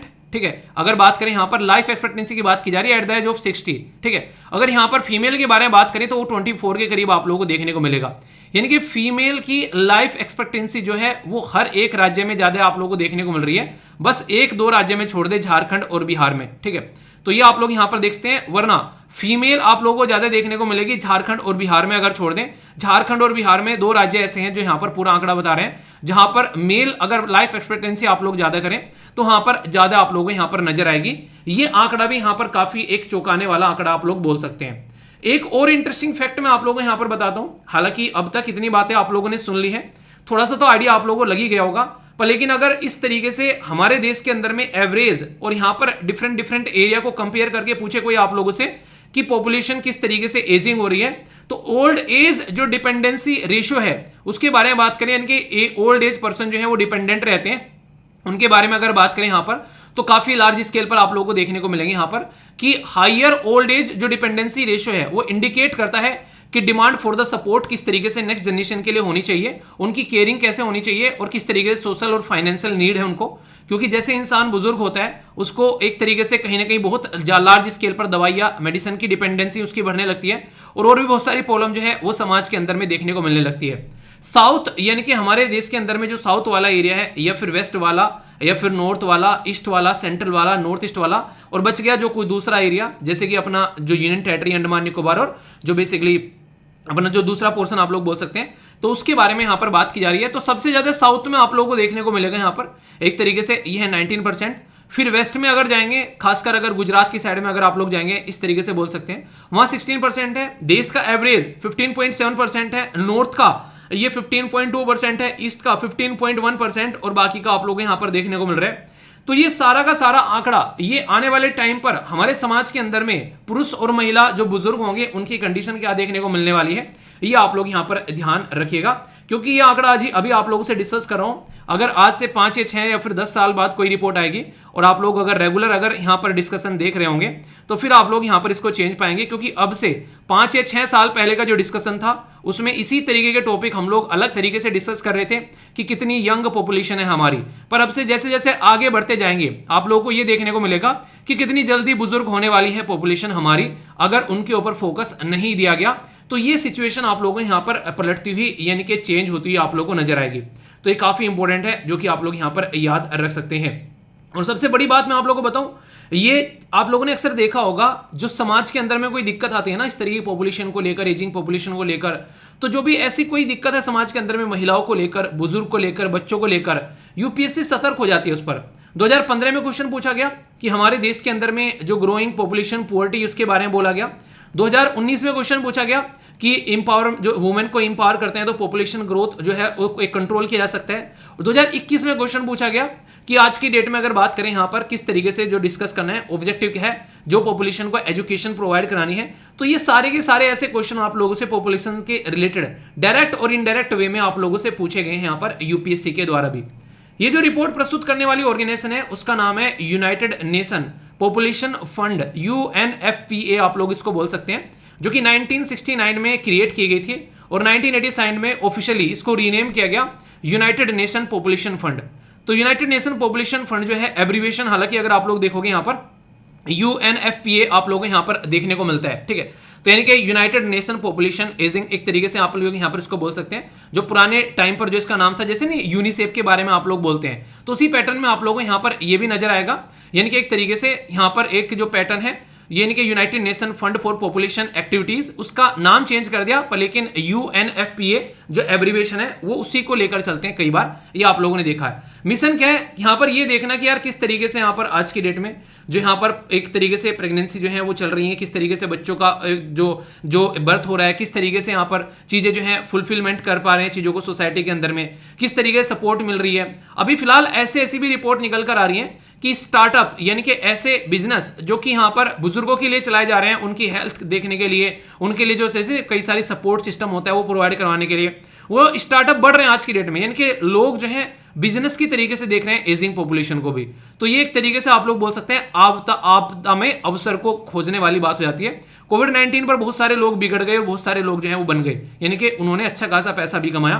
तो ये होता है किस तरीके से आप लोग उसको देख सकते हैं। तो अगर कोई ऐसा बिजनेस आप लोग फ्यूचर में करना चाहते हैं जो कि बुजुर्ग की देखभाल के लिए केयरिंग सर्विस प्रोवाइड कराना, या फिर उनके लिए जो सपोर्ट होता है जैसे चलने वाली साइकिल, या फिर उनकी जो डंडा पकड़ के चलने वाली या कानों में सुनने वाली मशीन, आंखों में लगाने वाला चश्मा, या फिर जो भी उनके लिए जो किस स्पेशल तरीके के जो जूते कपड़े उनके लिए बनाए जा सकते हैं, इनकी रिक्वायरमेंट आने वाले टाइम में बढ़ेगी। तो ये एक बिजनेस का एरिया भी यहां पर देखा जाता है। एक रिपोर्ट में देख रहा था उसमें इसको बिजनेस अपॉर्चुनिटी के लिए भी देखा गया था कि फिलहाल ऐसे स्टार्टअप बढ़ रहे हैं जो कि इस फील्ड में एंट्री कर रहे हैं, जो कि बुजुर्गों की देखभाल कैसे की जाए। क्यों? क्योंकि यहां पर दिख रहा है कि औलाद जो है वो बुजुर्गों का ज्यादा, माता पिता का या फिर दादा दादी का ज्यादा ध्यान रख नहीं रही है, उसकी वजह से सिचुएशन आप लोगों को देखने को मिल रही है। तो प्लानिंग मैटरनल हेल्थ और इसी के साथ में कॉम्प्रिहेंसिव सेक्सुअलिटी एजुकेशन के बारे में बात की जाती है, जरूरी है यहाँ पर। इसी के चलते यहाँ पर 2018 में अगर बात करें यहाँ पर ये ट्रांसफॉर्मेटिव जो किस तरीके से रिजल्ट निकल कर आते हैं, क्या क्या एम्बिशन, क्या क्या प्रोमिस है वर्ल्ड में मैन वुमेन और यंग पर्सन को लेकर, तो इसके बारे में यहाँ पर बात की जाती है। तो यहाँ पर बहुत सारी चीजें हैं, फैमिली प्लानिंग के बारे में, मैटरनल डेथ के बारे में, इसी के साथ में जेंडर बेस्ड वायलेंस के बारे में, ये सारे डेटा को इकट्ठा करके हमारे सामने प्रेजेंट करता है ताकि हम लोग इसको देखकर आगे बढ़ सकें कि क्या क्या सिचुएशन देखने को मिल रही है। 2011 में यूपीएससी ने क्वेश्चन पूछा था डेमोग्राफिक डिविडेंड के बारे में, यानी कि जिस तरीके से यंग पॉपुलेशन होती है उसके बारे में पूछा था कि रिगार्डिंग द डेमोग्राफिक डिविडेंड जो है, तो इसका मतलब क्या होता है। It is the highest population in the age group of below 15, बोला गया highest population in the age group 15 to 64, या highest population in the age group above 60, एक अबव 65, या फिर यहां पर बोला गया it is highest total population. तो यहां पर अभी हम लोग बात कर रहे हैं 2011 की, तो यहां पर डेमोग्राफिक डिविडेंड यानी कि यंग पॉपुलेशन के बारे में बात की जा रही है, जो कि 15 से लेकर 64 के बीच में जो वर्किंग पॉपुलेशन आप लोगों को देखने को मिलेगी, जिनको जॉब की रिक्वायरमेंट होती है। आने वाले टाइम पे अभी यहां पर 5, 7, 10 साल के बाद में क्वेश्चन आप लोगों को एजिंग पॉपुलेशन के दिखाई देंगे और यूपीएससी ही यहां पर ये क्वेश्चन पूछती नजर आएगी। तो मैं आप लोगों को एक ट्रेंड कैसे आप लोगों को चेक करना है एग्जाम का, वो भी आप लोगों को यहां पर पता चलेगा अगर चीजों को आप लोग ध्यान से रखोगे तो, ठीक है। तो यार हमेशा ध्यान रखना, बागवान जैसी मूवी मत बनने देना, अपनी जिंदगी में एटलीस्ट इतना तो कर लेना कि अपने माँ बाप का ध्यान रखो और उनको लगे कि हाँ यार अपनी जो औलाद पैदा की है माँ ने, बच्चे को जो 9 महीने तक पेट में रखा है, तो कहीं ना कहीं उसको उसका फल मिलना चाहिए। उसको यहाँ पर ऐसा नहीं लगना चाहिए कि पेट में ही खत्म हो जाता तो अच्छा रहता ये इंसान इस जिंदगी में आकर। हालांकि माँ बाप कभी यार ये सोचेंगे नहीं, पर लेकिन हम जरूर सोचने लगते हैं कहीं ना कहीं एक तरीके से, एक जब बुजुर्ग होने लगते हैं माँ बाप और आपके ऊपर डिपेंडेंट होते हैं, तो ये हमको सोसाइटी में चीजें बड़ी देखने को मिलती हैं, ठीक है। बहुत ही घटिया प्रवृत्ति की सोच होती जा रही है लोगों की, अपनी वाइफ के लिए सब कुछ करने के लिए तैयार है पर लेकिन अपने माँ बाप के लिए उस लेवल पर सोचने के लिए तैयार नहीं है। तो इसलिए जरूरी है एक बैलेंस बनाकर चलना, दोनों ही जरूरी है और दोनों को अच्छे से लेकर चलना, ये आप लोग हमेशा ध्यान रखिए। ये कहीं ना कहीं ये चीजें ऐसी हैं जो आगे अब बहुत लार्ज स्केल पर देखने को मिलने वाली हैं। और जाते जाते 2 मूवी रिकमेंड कर रहा हूं, दोनों मूवी आप लोग देख सकते हैं। तो बागवान मूवी किस किसी ने देखी है पहले ये बताइए, यस या फिर नो। और दूसरी मूवी है जो अभी रिलीज हुई है लगभग 2 हफ्ते पहले, उसका नाम है ओ बेबी। बेबी जो है उसका नाम रहता है बेसिकली समानता का, वो पहले बुजुर्ग रहती है फिर वो यंग बन जाती है, ठीक है। तो उस बीच में माँ बाप का प्यार भी दिखा है, उस बीच में और भी कई सारी चीजें आप लोगों को देखने को मिलेगी। सोच का डिफरेंस भी दिखा है यहाँ पर बुजुर्ग और ओल्ड पॉपुलेशन, बेसिकली यंग और बुजुर्ग पॉपुलेशन के बीच में। तो काफी एक डिफरेंट तरीके की मूवी मुझे लगी।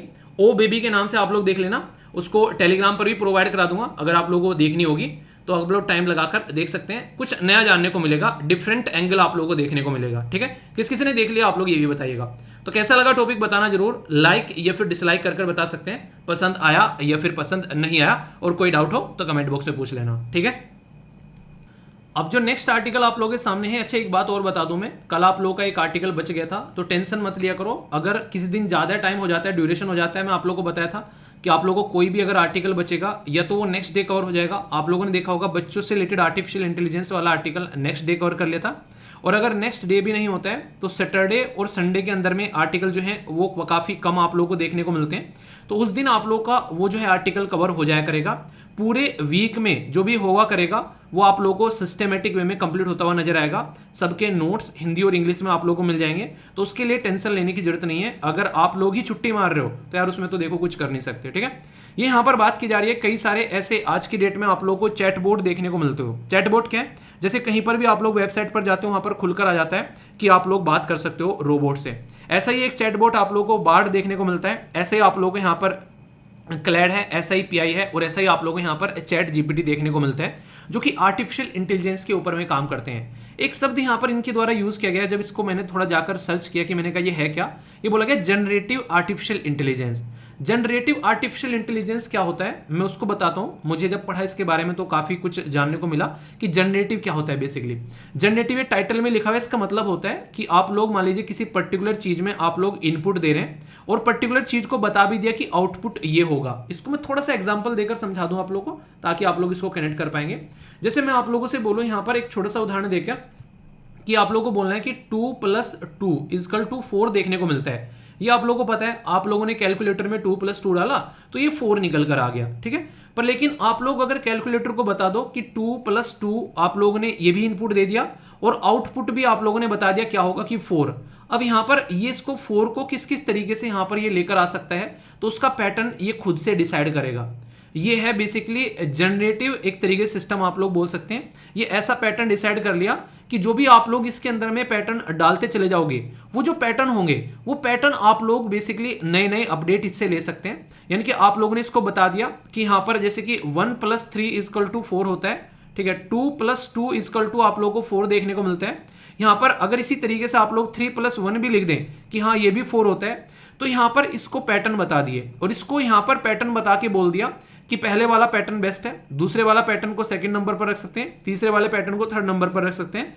तो इससे क्या होगा, ये अपने आप से उसको फिर डिसाइड कर लेगा, सबसे बेस्ट वाला पैटर्न ही आप लोगों के सामने रखेगा रीजनरेट करके अपनी जो बेसिकली एल्गोरिदम है उसके बेस पर। और इसी के साथ में इसके अंदर में अपडेटेड चीजें भी आप लोगों को देखने को मिलती रहेंगी जैसे जैसे यहां पर ये रिफाइन करता रहेगा। तो ये आर्टिफिशियल इंटेलिजेंस इसीलिए खतरनाक बताई जा रही है कि आने वाले टाइम पे आप लोगों ने सुना होगा एलोन मस्क साहब जो है बोल रहे हैं कि दिमाग में लगाने वाली चिप बनानी है ताकि इसको कंट्रोल किया जा सके। और इसका जीता जागता उदाहरण आप लोगों ने चिट्टी देखा होगा, बेसिकली जो रजनीकांत का, ये चीजें दिखाई गई हैं। कई सारे देश इतने सतर्क हो गए हैं, याद होगा मैंने डिस्कस किया था आर्टिफिशियल इंटेलिजेंस का एक आर्टिकल बच्चों से रिलेटेड कि वो कानून बना सके हैं ऑलरेडी। यूएसए की कुछ सिटीज आप लोगों को देखने को मिल रही है, ऑस्ट्रेलिया यहाँ पर। इसी के पैटर्न में यूरोपियन यूनियन और यूएसए यहाँ पर इसके ऊपर कानून बना रहे हैं कि आने वाले टाइम में इनको कितना अलाउ करना है, क्योंकि जिस हद तक यहाँ पर ये चीजें अगर चलती जा रही हैं, एक तो डेटा की बात आती है, कॉपीराइटेड डेटा क्या इस्तेमाल किया जा रहा है यहाँ पर, उसको यहाँ पर देखने को मिलेगा। पता चला कोई भी आर्टिफिशियल इंटेलिजेंस टूल आ गया, उसने चैट जीपीटी से पूरा डेटा उठा लिया, सॉरी विकिपीडिया से पूरा डेटा उठा लिया उसने, या फिर किसी दूसरे से पूरा डेटा उठा लिया। तो जिस तरीके से हम लोगों ने पिछले कुछ दिनों में डिस्कस किया था कि गूगल जो है वो क्या करता है, अलग अलग वेबसाइट का डेटा उठाकर आप लोगों को जब सर्च करते हैं तो बता देता है, तो उन वेबसाइट को उसको कुछ फायदा मिलता ही नहीं है। पर लेकिन अगर ये एप्लीकेशन आप लोग खरीद रहे हैं, कोई भी जो नए आ रहे हैं ये जो अलग अलग नाम से, जैसे बार्ड हो गया, फिर ये चैट जीपीटी हो गया, तो मुझे लगता है कि ऐसी कुछ चीजें आप लोग यहाँ पर अगर खरीद रहे हैं आप लोग यहाँ पर, तो क्या कंडीशन होगी, वो भी डेटा कहीं से उठाते ही होंगे अगर देखा जाए तो जिससे डेटा उठाएंगे क्या उसको भी उसका फायदा मिलेगा या फिर ये अपना अपना पैसे कमाते हुए नजर आएंगे। तो आने वाले टाइम पर ये कॉपीराइट वाला फंडा भी इनके ऊपर आप लोगों को लगता हुआ यहाँ पर नजर आएगा, जो कि कहीं ना कहीं इनके ऊपर एक तरीके से रिस्ट्रिक्शन भी लगाता हुआ नजर आएगा कि तुम अगर कोई चीज यूज कर रहे हो तो दूसरों की नहीं कर सकते, अगर दूसरे कर रहे हो तो उसको आप लोगों को बेसिकली पैसा देना पड़ेगा। ये यहाँ पर बताने की कोशिश की जा रही है। और इसी के साथ में लैंग्वेज का बैरियर कई बार रहता है, ठीक है। अगर आप लोग यहाँ पर गूगल ट्रांसलेशन भी आज की डेट में देखो, उसमें लैंग्वेज का बैरियर ऐसा है कि वो एक तरीके से कई सारे शब्द जो है वो इंटरप्रेटेट नहीं कर पाता है। तो अलग अलग देश में ये अलग से दिक्कत यहाँ पर निकल कर आती है। पर लेकिन सबसे बड़ा जो रिस्क है यहाँ पर ये है कि कहीं ना कहीं ऐसी प्रैक्टिस अगर हम लोग यहाँ पर करते जा रहे हैं तो इससे दिक्कत देखने को मिलेगी आने वाले टाइम में, अगर हम लोग इनको एक तरीके से क्या नहीं करेंगे, रेगुलेट नहीं करेंगे। सेम बात यहाँ पर इसके अंदर में बताई गई है। जैसे अगर कई बार मैं कोई वेबसाइट खोलता हूं कई बार कुछ डेटा को सर्च करने के लिए, तो उसमें साफ साफ यहां पर क्या बताता है कि आपको ये अलाउ तब करेगा जब आप लोग यहां पर क्या करेंगे, जब आप लोग यहां पर इसकी कुकीज को एक्सेप्ट कर लेंगे। तो यहां पर हमारे देश के अंदर में भी कानून लेकर आ गया डिजिटल डेटा प्रोटेक्शन एक्ट, जिसमें साफ साफ बोला गया है कि सामने वाले की एक्सेप्ट लेनी है आप लोगों को, मतलब एक तरीके से उससे आप लोगों को पहले परमिशन लेनी है, तभी कुकीज को आप लोगों को अलाउ करना है। कुकीज क्या करता है, वो आप लोग का डेटा इकट्ठा करता है, आप लोग क्या सर्च कर रहे हैं, किस तरीके से आप लोग चीजों को देख रहे हैं, फिर उसी के बेस पर आप लोगों को वो है डेटा प्रेजेंट करता हुआ नजर आता है। तो कुकीज जो है वो कहीं ना कहीं आप लोग की इंफॉर्मेशन को कलेक्ट करके रखता चला जाता है। इसलिए कुकीज जो है कई बार अगर लगे कोई फालतू की वेबसाइट पर विजिट कर रहे हो तो अलाउ बिल्कुल भी मत करिएगा, वो आप लोग की प्राइवेसी का भी जो है वो हनन करता हुआ यहाँ पर नजर आता है। डिजिटल प्राइवेसी काफी इंपॉर्टेंट चीज बन गई है, पर कुकीज जो है इस पर्टिकुलर पैटर्न में वो कहीं ना कहीं उसको प्राइवेसी को हैम्पर करती हुई नजर आ रही है। और इसी के चलते जो साइबर क्राइम करने वाले को डेटा मिल जाता है जो कुकीज में सेव होता है, वहां से निकालकर आराम से वो अपना कांड कर निकल जाते हैं। तो जरूरी है कि उसमें भी एक बैलेंस बनाकर यहां पर रखा जा सके। सबसे खतरनाक चीज तो ये है, मान लीजिए आप लोग एसएलवी की वेबसाइट विजिट करते हैं, ठीक है, वहां पर कोई कुकीज आप लोगों को देखने को नहीं मिलेगी, पर लेकिन यहां पर हम क्या करें, किसी और को डेटा भेज दें और तीसरी किसी पार्टी का कुकीज लगवा दें और वो आप लोगों के डेटा को एनालिसिस कर रहे हैं वहां पर, तो ये तो और भी ज्यादा खतरनाक है। यानी कि आप लोगों को क्लास अटेंड करनी है एप्लीकेशन के ऊपर या फिर वेबसाइट के ऊपर, वो एसएलवी की है, पर लेकिन कुकीज लगा दी किसी तीसरी वेबसाइट की, तो वो वहां पर डेटा इकट्ठा कर रहा है, एक तरीके से उससे हम लोग पैसा खाना स्टार्ट कर दें। 99% केसेज में जो खुद कुकीज यूज नहीं कर रहे हैं वो ऐसी हरकत कर जो है वो पैसा कमाते हुए नजर आएंगे। आप लोगों को बता दूं, डरिएगा मत, एसएलवी एप्लीकेशन पर या फिर वेबसाइट पर आप लोगों को कभी भी कुछ भी ऐसा देखने को नहीं मिलेगा। ये सारी चीज़ें जो हैं बिल्कुल आप लोगों का डेटा जो है वो सिक्योर रहेगा और कहीं भी किसी का डेटा जो है वो एक नंबर तक का भी किसी के साथ में शेयर नहीं किया जाएगा। इस बात की मैं गारंटी हूँ। इवन टीचर के साथ भी कई सारे बच्चे जो है बात करना चाहते हैं तो टीचर के साथ भी नंबर शेयर तब किया जाता है उस बच्चे से परमिशन लेकर कि बेटा आप टीचर से बात करना चाहते हो या फिर नहीं, तो उसके बाद में परमिशन लेकर टीचर के साथ भी तब नंबर शेयर किया जाता है। ठीक है, तो ये पूरा का पूरा डेटा जो है वो प्रोटेक्टेड रहता है, तो उसकी टेंशन लेने की आप लोगों को जरूरत नहीं है। तो यहाँ पर सबसे बड़ी प्रॉब्लम ये निकल कर आ रही है कि इस कुकीज को कैसे लेकर चलना है। तो कुकीज जो है वो ऑनलाइन एक्सपीरियंस तो इनहेंस करती है पर प्राइवेसी के लिए भी काफी बड़ा चैलेंज है। तो कैसे इसमें बैलेंस बनाकर चलना है, तो इसके ऊपर फोकस देने वाली बात है, वरना यही हमारे बिहेवियर को जो बेसिकली गाइड करती हुई नजर आएंगी। क्योंकि आज आप लोगों ने यूट्यूब पर अगर द हिंदू लिख के एसएलवी की वीडियो देखनी स्टार्ट कर दी तो रेगुलरली आप लोगों के सामने रिकमेंडेशन में आएगी। तो इसलिए आप लोगों ने सुना होगा कई सारे जो टॉपर हैं वो फालतू की चीजें सर्च ही नहीं करते, वो सर्च ही वही चीजें करते हैं कि जो उनको रिकमेंडेशन में चाहिए। तो ये फायदेमंद भी है, पर लेकिन अगर गलत सर्च करना स्टार्ट कर दे जो कि इंसान का नेचर है तो फिर वही चीज नुकसान भी पहुंचाती हुई नजर आती है, ऐसा आप लोग यहाँ पर बोल सकते हैं। तो ये बातें इसके अंदर में यहाँ पर बोली गई थे। तो इंपॉर्टेंट आर्टिकल है, हल्का सा आइडिया एटलीस्ट इसके बारे में आप लोग रख सकते हैं। दोस्तों कहने के लिए तो ये पर्टिकुलर आर्टिकल इंडिया और कनाडा के रिलेशन के बारे में है, पर इन रियलिटी में ये आर्टिकल इंडिया और कनाडा के रिलेशन के बारे में नहीं है। ये आर्टिकल हमारे देश के एक्सटर्नल अफेयर मिनिस्टर जी के द्वारा जो अपनी स्पीच दी गई 78th United nation general assembly के सेशन उसके बारे में है। यहाँ पर यानी कि हमारे देश की स्टेटमेंट क्या रही, तो मैं आप लोगों को direct ministry of external affair की वेबसाइट पर लेकर आया हूँ यहाँ पर। और यहाँ पर देख सकते हैं आप लोग, ये साफ साफ लिखा है कि हमारे देश के बारे में बात की जा रही है। Basically national statement by external affair minister doctor S Jaishankar ji at the general debate, जो भी यहाँ पर देखने को मिला 78th यूएन जनरल असेंबली, उसके बारे में बात की जा रही है। और 26 सितंबर को यहाँ पर ये इनके द्वारा प्रेजेंट किया गया। सबसे इंटरेस्टिंग चीज जो आप लोगों को देखने को मिली यहाँ पर, नमस्ते फ्रॉम भारत, जैसे ही यहाँ पर इन्होंने ये बोला तो वहां पर तालियों की जो है गड़गड़ाहट देखने को मिली। यानी कि हम लोग इंडिया न बोलकर हम लोग अपने आप को एज ए भारत प्रेजेंट कर रहे हैं। और भारत और इंडिया इसमें कोई डिफरेंस भी नहीं है, क्योंकि हमारा संविधान दोनों ही शब्द अलाउ करने के लिए, बेसिकली यूज करने के लिए हमको अलाउ करता है। तो आप लोगों को जो भी दिल से निकल कर आए तो आप लोग यहाँ पर वो शब्द यूज कर सकते हो। ठीक है, तो यानी कि अगर आप लोगों को मौका मिले तो दोनों को ऑल्टरनेटिव भी यूज कर सकते हैं। वैसे अगर आप लोगों को मौका मिले कौन सा आप लोग यूज करना ज्यादा पसंद करेंगे, इसका मतलब ये नहीं है कि दूसरे को डिस्कार्ड कर देना है। ठीक है, ये बिल्कुल ऐसे ही है जैसे मम्मी और पापा जो हैं वो साथ में हैं। ऐसा नहीं कि मम्मी को ज्यादा रिस्पेक्ट देनी है, पापा को ज्यादा देनी है, क्योंकि इंडिया और भारत दोनों हमारे ही ब्रांड है, हमारे ही ब्रांड नेम है, तो दोनों को साथ में लेकर चलना है। तो ये पूरी स्पीच अगर आप लोग पढ़ना चाहते हैं, किसी को लग रहा है कि क्या हमारे देश के एक्सटर्नल अफेयर मिनिस्टर साहब के द्वारा बोला गया वहां पर, तो पूरा यहाँ पर आप लोगों को देखने को मिलेगा।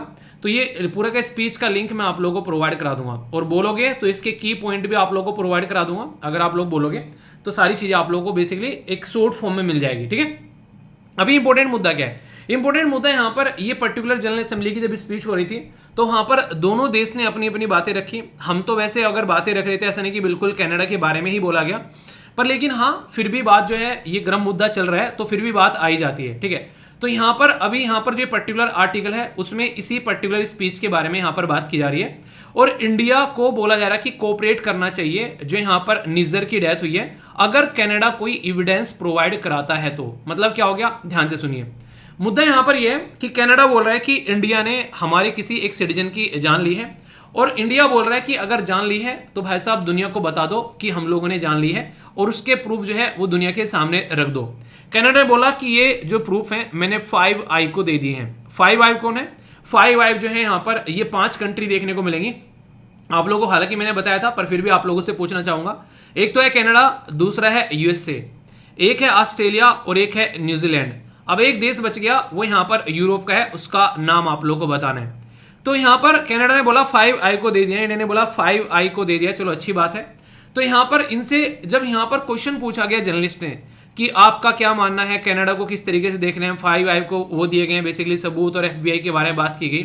तो जयशंकर साहब के द्वारा बड़ा ही स्मार्टली एक अच्छा सा आंसर दिया। इन्होंने बोला ना तो मैं 5i का मेंबर हूँ, ठीक है, और ना ही मैं FBI का मेंबर हूँ, तो ये क्वेश्चन मैं राइट पर्सन नहीं हूँ इस क्वेश्चन का आंसर देने के लिए। ठीक है मतलब उन्होंने बड़े ही एक शानदार तरीके से अपनी जो व्यू है वहां पर रखे। और यूएनजी के अंदर भी अगर आप लोग बात करेंगे, यहाँ पर जो स्पीच दी गई है तो इन्होंने साफ साफ यहाँ पर ये बोला है कि इंडिया की ये पॉलिसी नहीं है कि वो किसी देश के अंदर में जाकर इंटरफियर करे। ठीक है, अगर आप लोग ध्यान से देखोगे, अगर हिस्टोरिकली भी आप लोग उठाकर देखोगे, हम लोग ने अपने पड़ोसी देश को भी जितना शांति में इंडिया के पड़ोसी देश रहते हैं, मुझे नहीं लगता कि शायद किसी और देश के पड़ोसी देश जो है इतने शानदार तरीके से रहते होंगे। उस कंडीशन में जब पड़ोसी देश जो है वो आप लोग बहुत ही ताकतवर हैं, और पड़ोस में कौन है, जैसे कि नेपाल हो गया, भूटान हो गया, बांग्लादेश हो गया, पाकिस्तान हो गया, म्यांमार हो गया, ये ऐसे देश हैं कि इंडिया के सामने अगर वैसे आप लोग इसको देखोगे बेसिकली इकोनॉमी के पॉइंट ऑफ से या फिर मिलिट्री के पॉइंट ऑफ से, तो ये देश जो है वो बहुत ही छोटे हैं हमारे सामने। मैं ये नहीं कह रहा हूं कि वो देश जो है अपनी उनकी कोई एक तरीके से अस्तित्व नहीं है, अपनी जगह अस्तित्व है, पर लेकिन अगर पॉपुलेशन के पॉइंट ऑफ से, इकोनॉमी के पॉइंट ऑफ से, मिलिट्री के पॉइंट ऑफ से, यानी कि पावर के पॉइंट ऑफ से देखोगे तो इंडिया जो है इन सबके ऊपर प्रेशर डालकर सबको जो है वो अपने हिसाब से कंट्रोल कर सकता है। पर हमारी नीति क्या रही, पिछले टाइम में आप लोगों ने देखा होगा, हम लोगों ने बांग्लादेश के साथ में अपने रिलेशन अच्छे करने के लिए संविधान में संशोधन किया बकायदा, ताकि बांग्लादेश और इंडिया के बीच में जो लैंड इशू है उसको सुलझाया जा सके। और आप लोगों को ये शायद पता हो, अगर आप लोग रेगुलर मेरे साथ में कनेक्ट हैं तो ये मैंने बताया भी था पहले, कि हम लोग ऐसे देश हैं कि अपना ज्यादा जमीन देकर, बांग्लादेश से कम जमीन लेकर हम लोगों ने लैंड बाउंड्री इशू को जो है वो निपटाया है। आप लोग समझ रहे हैं, वरना पाक चाइना वाली टेंडेंसी में अगर हम लोग होते तो जो बांग्लादेश का जो पोर्शन है वो भी अपने कंट्रोल में लेते और बोलते कि नहीं मिलेगा, तुमको जो करना है कर लो। आप लोग जाकर सर्च करिएगा, ये 100th कॉन्स्टिट्यूशन अमेंडमेंट करके हमने बांग्लादेश को जो है अपनी जो जमीन जो है उसको फॉरवर्ड की, और कम जमीन उससे ली यहाँ पर एज कंपेयर टू, जब रिटर्न में आप लोग देखोगे तो इस तरीके के लेवल पर हम लोग बैलेंस करना जानते हैं। हम लोग ये नहीं कि किसी देश के अंदर में घुसकर उसके इंटरनल जो मैटर है उसमें एक तरीके से अपनी एक नहीं इंटरनल अफेयर करेंगे उसके किसी मैटर में। हमारे देश के द्वारा ये बातें बोली गई, जबकि कनाडा के जो एम्बेसडर थे उनके द्वारा यहाँ पर अपनी बातें रखी गई, और उनके द्वारा बोला गया कि यहाँ पर कहीं ना कहीं जो है इंटरनल जो हमारे अफेयर जो इंटरनल मैटर है उसमें अफेयर किया जा रहा है, बेसिकली इंटरफेयर किया जा रहा है इंटरनल मैटर के अंदर में जो इंडिया के द्वारा। तो इस तरीके से यहाँ पर इनके द्वारा हमारे ऊपर आरोप लगाने की कोशिश यहाँ पर की गई है। तो अभी यहाँ पर राइटर जो है वो क्या बोल रहे हैं, वो ये बोल रहे हैं कि अगर तुमको लग रहा है कि इंडिया ने ऐसा कुछ किया है तो तुमको इनके सामने प्रूफ रखने चाहिए, और अगर ये प्रूफ रख पाते हैं तो फिर इंडिया को कोऑपरेट करना चाहिए। इससे ही दोनों देशों की भलाई आप लोगों को यहाँ पर देखने को मिलेगी। वरना आज की डेट में इतने लार्ज स्केल पर दोनों देश जो हैं वो एक दूसरे के साथ में कनेक्टेड है। दुनिया भर के लोग जो हैं वो आज की डेट में कनाडा में आप लोगों को जाते हुए नजर आते हैं। हमारी काफी बड़ी पॉपुलेशन आप लोगों को कनाडा के अंदर में देखने को मिलेगी। लगभग 1.4 मिलियन के करीब हमारे जो लोग हैं, इनके 14 लाख के करीब जो लोग हैं वो आप लोगों को कनाडा में आज की डेट में आप लोगों को नजर आएंगे। इसकी कंडीशन इतनी खराब हो गई दोनों देश के बीच में कि हम लोगों ने वीजा तक सस्पेंड कर दिया। हालांकि ये चीज जो है कनाडा ने नहीं की, अगर कनाडा करता तो उसको भारी पड़ जाता, क्योंकि कनाडा जो है वो ज्यादा डिपेंडेंट है इन चीजों को लेकर, और बहुत सारे स्टूडेंट आज की डेट में आप लोगों को कनाडा में हमारे देश के जाते हुए नजर आते हैं। तो उसका पैटर्न आप लोगों को थोड़ा सा डिफरेंट देखने को मिलेगा। तो ये चीज यहाँ पर आप लोग अंडरस्टैंड कर सकते हैं। पर लेकिन मुद्दा क्या है, मुद्दा यहाँ पर यह कि इसकी वजह से जो स्टूडेंट हैं, बिजनेस कम्युनिटी है, दोनों देशों के बीच में जो डायस्पोरा है वो काफी ज्यादा टेंशन में यहाँ पर आ गए हैं। तो दोनों को मिलकर बैलेंस बनाकर यहाँ पर चलना चाहिए। तो इस चीज का जल्दी से सोल्यूशन जो है वो निकलता हुआ यहाँ पर नजर आएगा, और फिर से यहाँ पर अच्छी चीजें चलेंगी। क्योंकि आज की डेट में जैसे ही कनाडा के लिए वीजा हम लोगों ने सस्पेंड किया, कनाडा ने ट्रेड डील जो है वो सस्पेंड यहाँ पर कर दी, तो कई सारी ऐसी चीजें देखने को मिलेगी। एक दूसरे के देश से डिप्लोमेट्स जो है उनको निकाल दिया, तो ये एक लो लेवल पर रिलेशन यहाँ पर पहुंचे इस रीजन की वजह से। ठीक है, तो ये कुछ ऐसी बातें थी। बाकी जो जनरल असेंबली की जो स्पीच है उसका एक शॉर्ट नोट जो है वो भी आप लोगों को यहाँ पर प्रोवाइड कराया जाएगा, टेलीग्राम पर जाकर आप लोग देख सकते हैं। ठीक है, वैसे जैसे मैंने बात की थी आप लोगों से एसएलवी पीडीएफ के बारे में, आप लोगों को यहाँ पर सारे प्रोवाइड करा दिए हैं। अब तो डे बाय डे के मिलने स्टार्ट हो जाएंगे। ये यहाँ पर बेसिकली 22 सितंबर से आप लोग के बचे हुए थे, तो 22 से लेकर 27 तक के प्रोवाइड करा दिए। ठीक है, अभी 2 के आज मिल जाएंगे और फिर पीडीएफ आप लोगों को मिल जाएगी। एडिटोरियल को बड़े ही एक आप लोगों को एक सिस्टमेटिक वे में डिटेल नोट्स के साथ में आप लोगों को प्रोवाइड कराया हिंदी और इंग्लिश में। तो ये टेलीग्राम है यहाँ पर, आप लोग इनको जब चाहो जाकर सर्च भी कर सकते हो, क्योंकि डेट वाइज इनको डाल दिया है। जिस भी दिन के आप लोगों को यहाँ पर एडिटोरियल वगैरह देखने होंगे, अगर रिवीजन करना होगा तो ये बहुत ही एक ऐसा ग्रुप हो जाएगा। अब जब भी चाहे आप लोग यहाँ पर चीजों को सर्च कर सकते हैं। कोई पेमेंट नहीं करनी है। बार बार यहाँ पर आंसर राइटिंग ग्रुप में मैं देख रहा था, कई सारे बच्चे डायरेक्ट कई बार पूछ रहे थे कि सर इसके लिए क्या चार्जेस लगेगा। कोई चार्ज नहीं है, इसका चार्ज जो है वो फ्री ऑफ कॉस्ट है। इसके लिए कोई पेमेंट आप लोगों को नहीं करनी है। ठीक है, जो वो है पेमेंट वो आंसर राइटिंग ग्रुप के लिए। ठीक है, इसके लिए नहीं है। यहाँ पर ये जैसा चल रहा है करंट अफेयर वो फ्री प्रोवाइड कराया जाएगा। जो पेमेंट है वो यूपीएससी की जो क्लासेस चल रही है एप्लीकेशन के ऊपर उनके नोट्स के लिए है, तो इसके लिए कोई पेमेंट नहीं है। ठीक है, ये सारी फ्री ऑफ कॉस्ट है। इनको पीडीएफ की फॉर्म में भी आप लोगों को प्रोवाइड कराया जाएगा, तो इनको आप लोग अच्छे से एंजॉय कर सकते हैं। जो पीडीएफ की फॉर्म वाला फंडा रहेगा वो आप लोगों को यहाँ पर जो प्रोवाइड कराया जाएगा वो स्टडी लवर जो चैनल है आप लोगों का, जो कि ऑफिशियल चैनल है, जहां पर 1.5 लाख से भी ज्यादा लोग जुड़े हुए हैं, वहां पर आप लोगों को पीडीएफ मिल जाएगी। हिंदी और इंग्लिश में भी, ठीक है। तो ये सारी चीजें यहाँ पर मिल जाएगी। सर्चिंग वाला जितना माल रहेगा, मटेरियल रहेगा, वो यहाँ पर रहेगा, और जो पीडीएफ वगैरह रहेंगे वो यहाँ पर रहेगी, जैसा कि मैंने आप लोगों को बताया भी था, ठीक है। तो टेंशन मत लेना, 1 अक्टूबर से और चीजें आप लोगों को यहाँ पर चीजें अच्छे से होती हुई नजर आएंगे, और क्वेश्चन भी आप लोगों के बढ़ते हुए नजर आएंगे अभी, जो कि आप लोगों को आंसर राइटिंग के लिए करने हैं। मैं चाह रहा हूं कि एक फुल फ्लेज स्टडी आप लोगों की हो, ताकि सही डायरेक्शन में आप लोग अपने जो रिसोर्सेज हैं उनका यूटिलाइज कर पाओ, ठीक है। तो अच्छे से सारी चीजें सिस्टमेटिक वे में लेकर चलेंगे, और फिर भी कोई दिक्कत कोई परेशानी हो तो बताना, बंदा हाजिर है सेवा में है तो बताना, चीजों को फिर सोल्यूशन निकालेंगे। ओके, ध्यान रखिए और अच्छे से पढ़ते रहिए। यही एक मौका है जिस पे मारना आप लोगों को चौका है, और फिर जिंदगी को मजे मजे में एंजॉय करना है, ठीक है। बाकी 5I के बारे में यहाँ पर बात की जा रही है। जैसा मैंने इससे पहले आर्टिकल में भी आप लोगों से डिस्कस किया था, एस जयशंकर साहब ने बोला कि 5I के अंदर में क्या है, मुझे क्या पता उसके बारे में, तो उसकी वजह से यहाँ पर ये न्यूज में आ गया है। 5I 5 देश का एक ग्रुप है जो कि सिक्योर इंफॉर्मेशन है वो एक दूसरे के साथ में शेयर करते हैं। जो भी यहाँ पर इनको उसके ऊपर डिसीजन लेना होता है मिलकर, और इसका एक पर्टिकुलर नाम भी इनके द्वारा दिया गया, उसको बोला गया स्टोन घोस्ट, यानी कि they share the intelligence through a secret collective database, जिसको ये स्टोन घोस्ट के नाम से जानते हैं। तो कल को कोई आप लोगों से पूछ ले कि स्टोन घोस्ट क्या है, तो ये सीक्रेट कलेक्टिव डेटा है जो कि 5 आंखें एक दूसरे के साथ में शेयर करती हैं। इसके अंदर में यूएसए, कनाडा, यूके, ऑस्ट्रेलिया और न्यूजीलैंड, ये 5 देश आप लोगों को देखने को मिलेंगे। ये बार बार इसीलिए न्यूज में आ रहा है इंडिया के रेफरेंस में, क्योंकि कनाडा ने बोला कि मैंने सारा डेटा जो है वो शेयर कर दिया है 5 के साथ में, और वहां से बेसिकली आगे चीजों को लेकर चला जाएगा। पर इंडिया ये कह रहा है कि उनके साथ में तो शेयर कर दिया, हमको भी तो बताओ कि तुमने शेयर क्या किया है, एटलीस्ट हमको भी पता चले।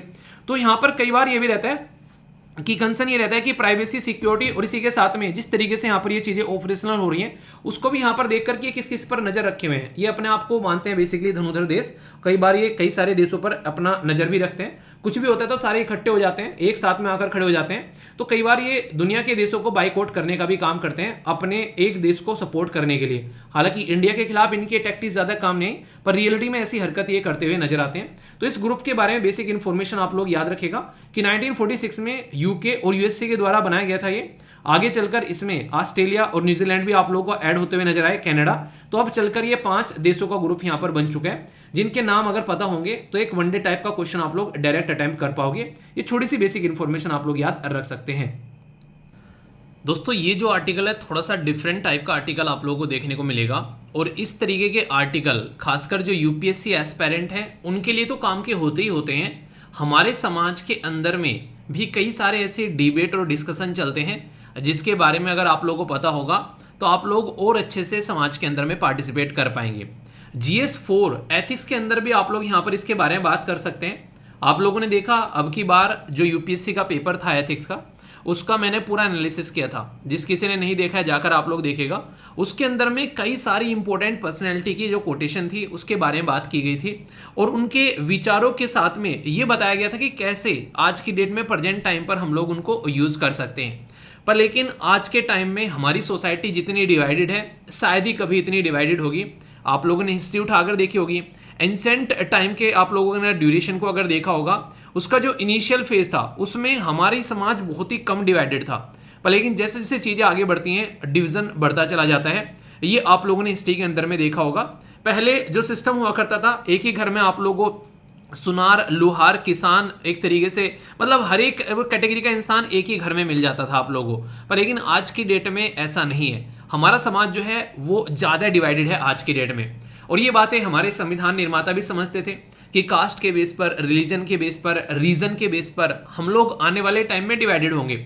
इसलिए आप लोगों को पता होगा कि हमारे संविधान के अंदर में जब आप लोग पार्ट 3 में जाते हैं तो वहां पर फंडामेंटल राइट रखे हुए हैं, आर्टिकल 12 से लेके आर्टिकल 35 तक का।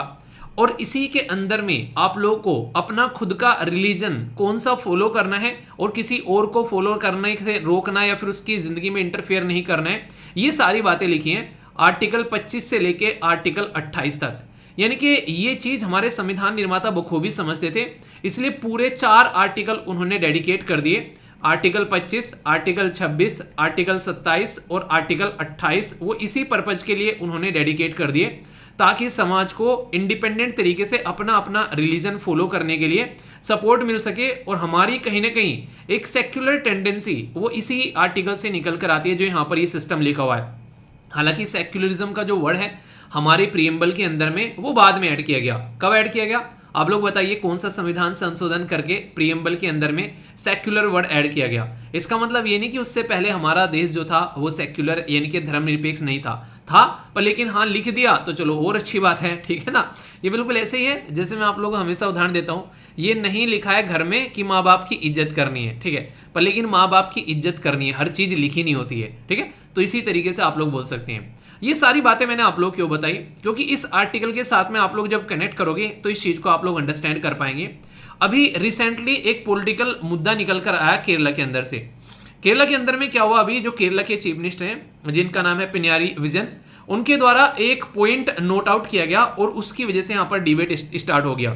श्री नारायण गुरुजी जो थे उन्होंने वर्ड सनातन जो है वो अपने सामने इस्तेमाल नहीं किया, तो यहाँ पर इसके चलते यहाँ पर पूरा डिबेट डिस्कशन हो गया कि जो सनातनी है, जो सनातन धर्म फॉलो करते हैं, उनको दो पार्ट में डिवाइड करने की कोशिश की जा रही है। एक को सनातनी, अगर किसी को समझ में नहीं आ रहा है थोड़ा सा रुकिए, अभी इंटरेस्टिंग डिस्कशन होगा, आप लोगों को आगे समझ में आएगा। यहाँ पर पहले मैं आप लोगों को बताता हूँ कि डिबेट कैसे स्टार्ट हुआ। यहाँ पर अभी क्या हुआ, जैसे कि आप लोगों को पता है, कई बार आप लोगों ने सुना होगा कि एक ही रिलीजन को भी डिवाइड कर देते हैं। आप लोगों ने स्टार्टिंग में अगर देखें तो आज के डेट में मुस्लिम कम्युनिटी को अगर आप लोग ढंग से देखोगे तो वहां पर भी दो पार्ट में डिवाइड होते हैं, और इसी के ऊपर पूरा जो यहाँ पर ये पर्टिकुलर मिडिल ईस्ट वाला एरिया ना, ये लड़ता है उसी के ऊपर, ठीक है, शिया और सुन्नी वाली कैटेगरी में। तो इसी तरीके से कई सारे जो बेसिकली पैटर्न फॉलो करते हुए लोग नजर आते हैं और अपने वाले को अच्छा बताते हैं। आप लोगों ने बेसिकली बुद्धिज्म के अंदर भी आप लोगों ने देखा होगा, ठीक है, जैनिज्म के अंदर भी आप लोगों ने देखा होगा। तो टाइम टू टाइम जैसे जैसे सोसाइटी आती रहती है, जिसको जो अच्छा लगता है वो एक्सेप्ट कर लेता है और जिसको अच्छा नहीं लगता है उसको छोड़ देता है, किसी दूसरे की तरफ को चला जाता है। तो ये पैटर्न नॉर्मली सोसाइटी में आप लोगों को देखने को मिलता है। इसी पैटर्न में यहां पर ये बोला गया है कि हिंदू जो है, एक तरीके से हिंदुज्म जो है उसको दो ब्लॉक में डिवाइड करने की कोशिश की जा रही है। एक को बोला जा रहा है प्रोग्रेसिव और दूसरे को बोला जा रहा है रिग्रेसिव ब्लॉक। तो जो प्रोग्रेसिव ब्लॉक वाले हैं वो सनातनी वर्ड यूज करने से बचते हैं, अपने आप को प्रोग्रेसिव बताते हैं, और सनातनी को जो है बेसिकली रिग्रेसिव बताते हैं, मतलब उनको अच्छे से ट्रीटमेंट नहीं देते। उनको लगता है कि हिंदुज्म को ज्यादा थोपने की कोशिश की जाती है सनातनी धर्म के द्वारा। तो यहां पर राइटर ये बोल रहे हैं पर्टिकुलर उस स्टेटमेंट को झुटलाते हुए कि आप लोग कितना भी कुछ क्यों ना कर लो, पर लेकिन आप लोग स्वामी विवेकानंद जी और सुब्रमण्यम भारती जी जो कि काफी अच्छे से सनातन धर्म फॉलो करते थे, उनको आप लोग इग्नोर नहीं कर सकते। तो ये बात यहां पर बेसिकली राइटर के द्वारा बोली गई है। अब यहां से वो सनातन धर्म के बारे में एक्सप्लेन करना स्टार्ट करते हैं, जो कि मैं भी आप लोगों को बताऊंगा। और इसी के बीच में जो स्वामी विवेकानंद जी ने, आप लोगों को पता है, शिकागो के अंदर में स्पीच दी थी, उसके बारे में जिक्र करते हैं कि किस तरीके से सनातन धर्म जो है वो दुनिया को इकट्ठा लेकर चलता है। और इसके अंदर में एक बड़ी ही बेहतरीन सी कोटेशन भी यहां पर दी गई है। वो कोटेशन तो डायरेक्ट आप लोगों से क्वेश्चन की फॉर्म में भी पूछी जा सकती है। वो है डॉक्टर सर्वपल्ली राधाकृष्णन जी की। उन्होंने किस तरीके से हिंदुज्म या फिर सनातन धर्म को आगे रखा था। उन्होंने ये बोला था कि सनातन धर्म जो है ना वो एक ऐसा धर्म है या फिर एक ऐसा ट्रुथ यानी कि सत्य है जो कि कॉन्टिन्यूसली अपने आप को रिन्यू करता रहता है एक्सपीरियंस के बेसिस पर। और ये हिंदुज्म के अंदर में कोई बाउंडेशन नहीं है कि आप लोगों की कोई पर्टिकुलर किताब है, कोई पर्टिकुलर जैसे कि कोई फाउंडर है। यानी कि जैसे हिंदुज्म के अंदर में ना जो सबसे आप लोगों को डिफरेंट चीज देखने को मिलेगी, नॉर्मली कई रिलीजन में क्या होते हैं कि हाँ ये पर्टिकुलर फाउंडर है, इसकी वजह से ये रिलीजन स्टार्ट हुआ है। पर सनातनी धर्म में ऐसा आप लोगों को नहीं देखने को मिलेगा। उसमें आप लोगों को एक वे ऑफ लाइफ सिखाने की कोशिश की जाती है, उसमें सबको साथ में लेकर चलने की कोशिश की जाती है। उसमें एक तरीके से आप लोग बोल सकते हैं कि जो सनातन धर्म में मेन फोकस रहता है कि हम लोग किस तरीके से अपनी ड्यूटी को अच्छे से आगे लेकर चलें, ठीक है। तो हिंदुज्म को एक बड़ा ही एक ब्रॉडर सेंस में दिखाने की कोशिश की गई है राइटर के द्वारा। बोला गया कि हिंदुज्म के अंदर जब आप लोग जाओगे ना, आप लोगों को कोई भी टाइम की बाउंडेशन आप लोगों को नहीं दिखाई देगी, ठीक है। तो यहां पर एक तरीके से टाइमलेस है, हिस्ट्री और कल्चर आप लोगों को एक दूसरे से कनेक्टेड नजर आएगी। इसीलिए टाइम जो कनेक्ट होता है, आप लोग अगर हिस्ट्री पढ़ने बैठोगे तो कई सारे बच्चे कहेंगे कि हिस्ट्री क्या है, कैसे कैसे डिवाइडेड है, कि यार ये तो एंसेंट हिस्ट्री हो गई, ये मेडिवल हिस्ट्री हो गई, ये हो गई मॉडर्न हिस्ट्री, और इसके बाद में आ गई पोस्ट इंडिपेंडेंट, या फिर आगे चल गई फिर वर्ल्ड हिस्ट्री। क्या कहीं पर भी ऐसा लिखा हुआ है कि आप लोग हिस्ट्री को ऐसे डिवाइड करेंगे? एक पर्टिकुलर शिफ्ट होता है किसी पर्टिकुलर ड्यूरेशन में, और उस शिफ्ट को चेंज कर कर दूसरे शिफ्ट में जब एंट्री की जाती है तो ये मान लेते हैं कि हाँ ये पहला पार्ट हो गया और ये दूसरा हो गया। जैसे कि आप लोग जब अपनी एक तरीके से पढ़ाई कर रहे होते हैं, आप लोग यहाँ पर एक शिफ्ट होता है आप लोग का जो स्टार्टिंग के फेज का होता है, खासकर जब आप लोग 12th तक अपनी चीजें कंप्लीट करते हो, तो 12th तक कंप्लीट करने के बाद में एक फेज ऑफ लाइफ आप लोगों का कंप्लीट हो जाता है। इसके बाद में फिर आप लोग जब ग्रेजुएशन करते हो 3 या 4 साल की, या फिर आगे पीएचडी वगैरह, फिर जो भी आप लोग अपनी पीजी करते हो, तो लगभग आप लोग 5-6 साल का इसको लगा लो यहाँ पर। तो ये जो ड्यूरेशन हो गया आप लोग की 5 से 6 साल का, एक शिफ्ट आप लोग का ये देखने को मिलेगा यहाँ पर। इसके बाद में फिर नेक्स्ट शिफ्ट स्टार्ट होता है जब आप लोग अपनी जॉब करना स्टार्ट होते हैं। जॉब के साथ में फिर एक शादी होती है, उसमें बीवी बच्चे दुनियादारी घर गृहस्थी जुड़ जाती है, वो शिफ्ट होती है। तो इस तरीके से गृहस्थ लाइफ को भी अलग अलग तरीके से डिवाइड कर कर आप लोग देख सकते हैं। पर लेकिन ये ऐसा नहीं कि ये कहीं पर डिवीजन है कि हाँ इस टाइम पर यही शिफ्ट आएगा।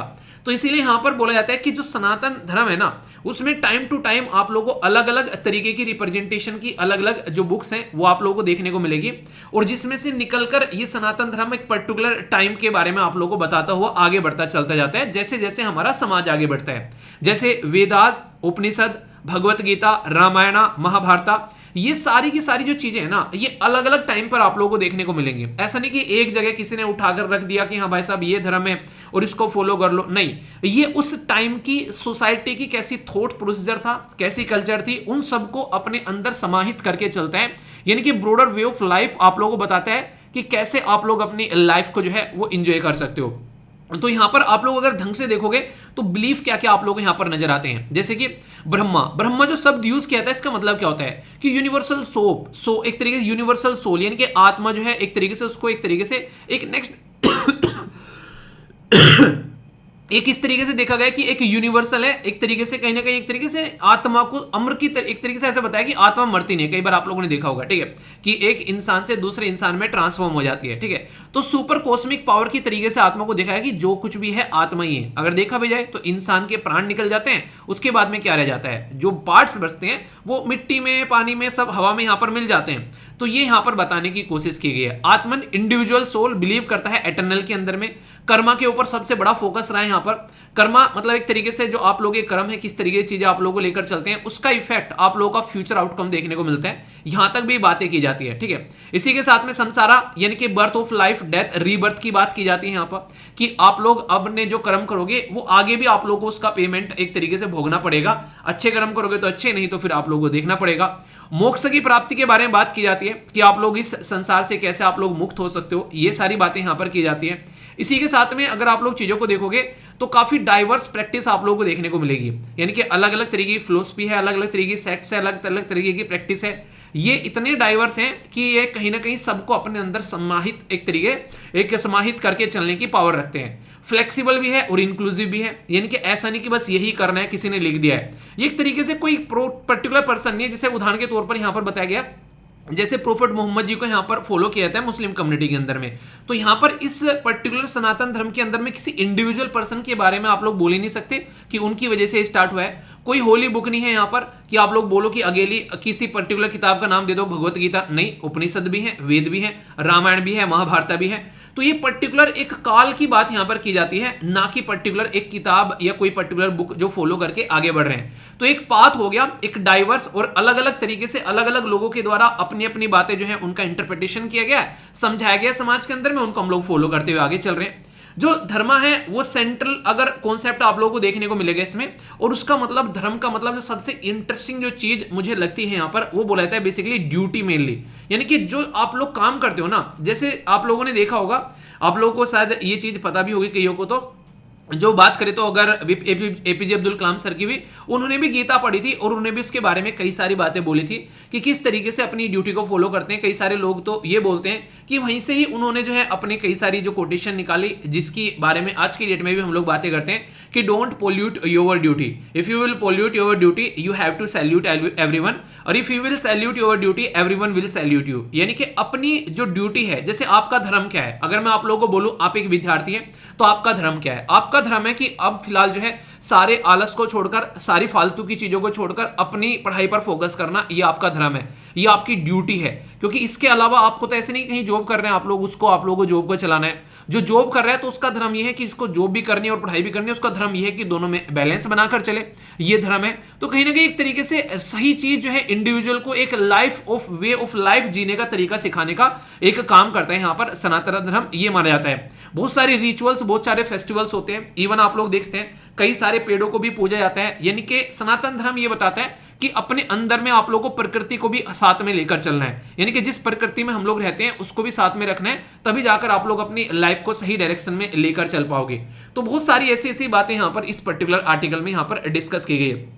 तो एक तरीके से मतलब समझाने की कोशिश की गई है कि हाँ यार, हाँ ये वे ऑफ लाइफ है, तो इसको आप लोग डाइवर्स इस तरीके से डिवाइड मत कीजिए कि ये प्रोग्रेसिव है और ये रिग्रेसिव है, ठीक है। जिस तरीके से ना आप लोगों ने, हालांकि ये एग्जांपल यहां पर कंपेयर करने वाला नहीं है, पर समझाने के लिए बोल देता हूं। कई सारे लोग क्या कहते हैं, ये गुड एक तरीके से जो टेररिज्म है ये बैड टेररिज्म है, ये गुड तालिबान है ये बैड तालिबान है, ठीक है। तो किसी में डिफरेंस क्रिएट करने से, आप लोग लेबलिंग करने से यहां पर कहीं ना कहीं एक तरीके से उसको झुटला नहीं सकते कि आपके बोलने से वो चीज नहीं हो जाती कि जो आपने एक तरीके, इसका मतलब ये होगा कि आपको अच्छी लग रही है तो चीज अच्छी है और आपको बुरी लग रही है तो चीज बुरी है, इसका मतलब ये कतई नहीं होता कि वो चीज आपके हिसाब से बनी है, ठीक है। तो ये बातें सही कई सारी बोलने की यहां पर कोशिश की जाती है।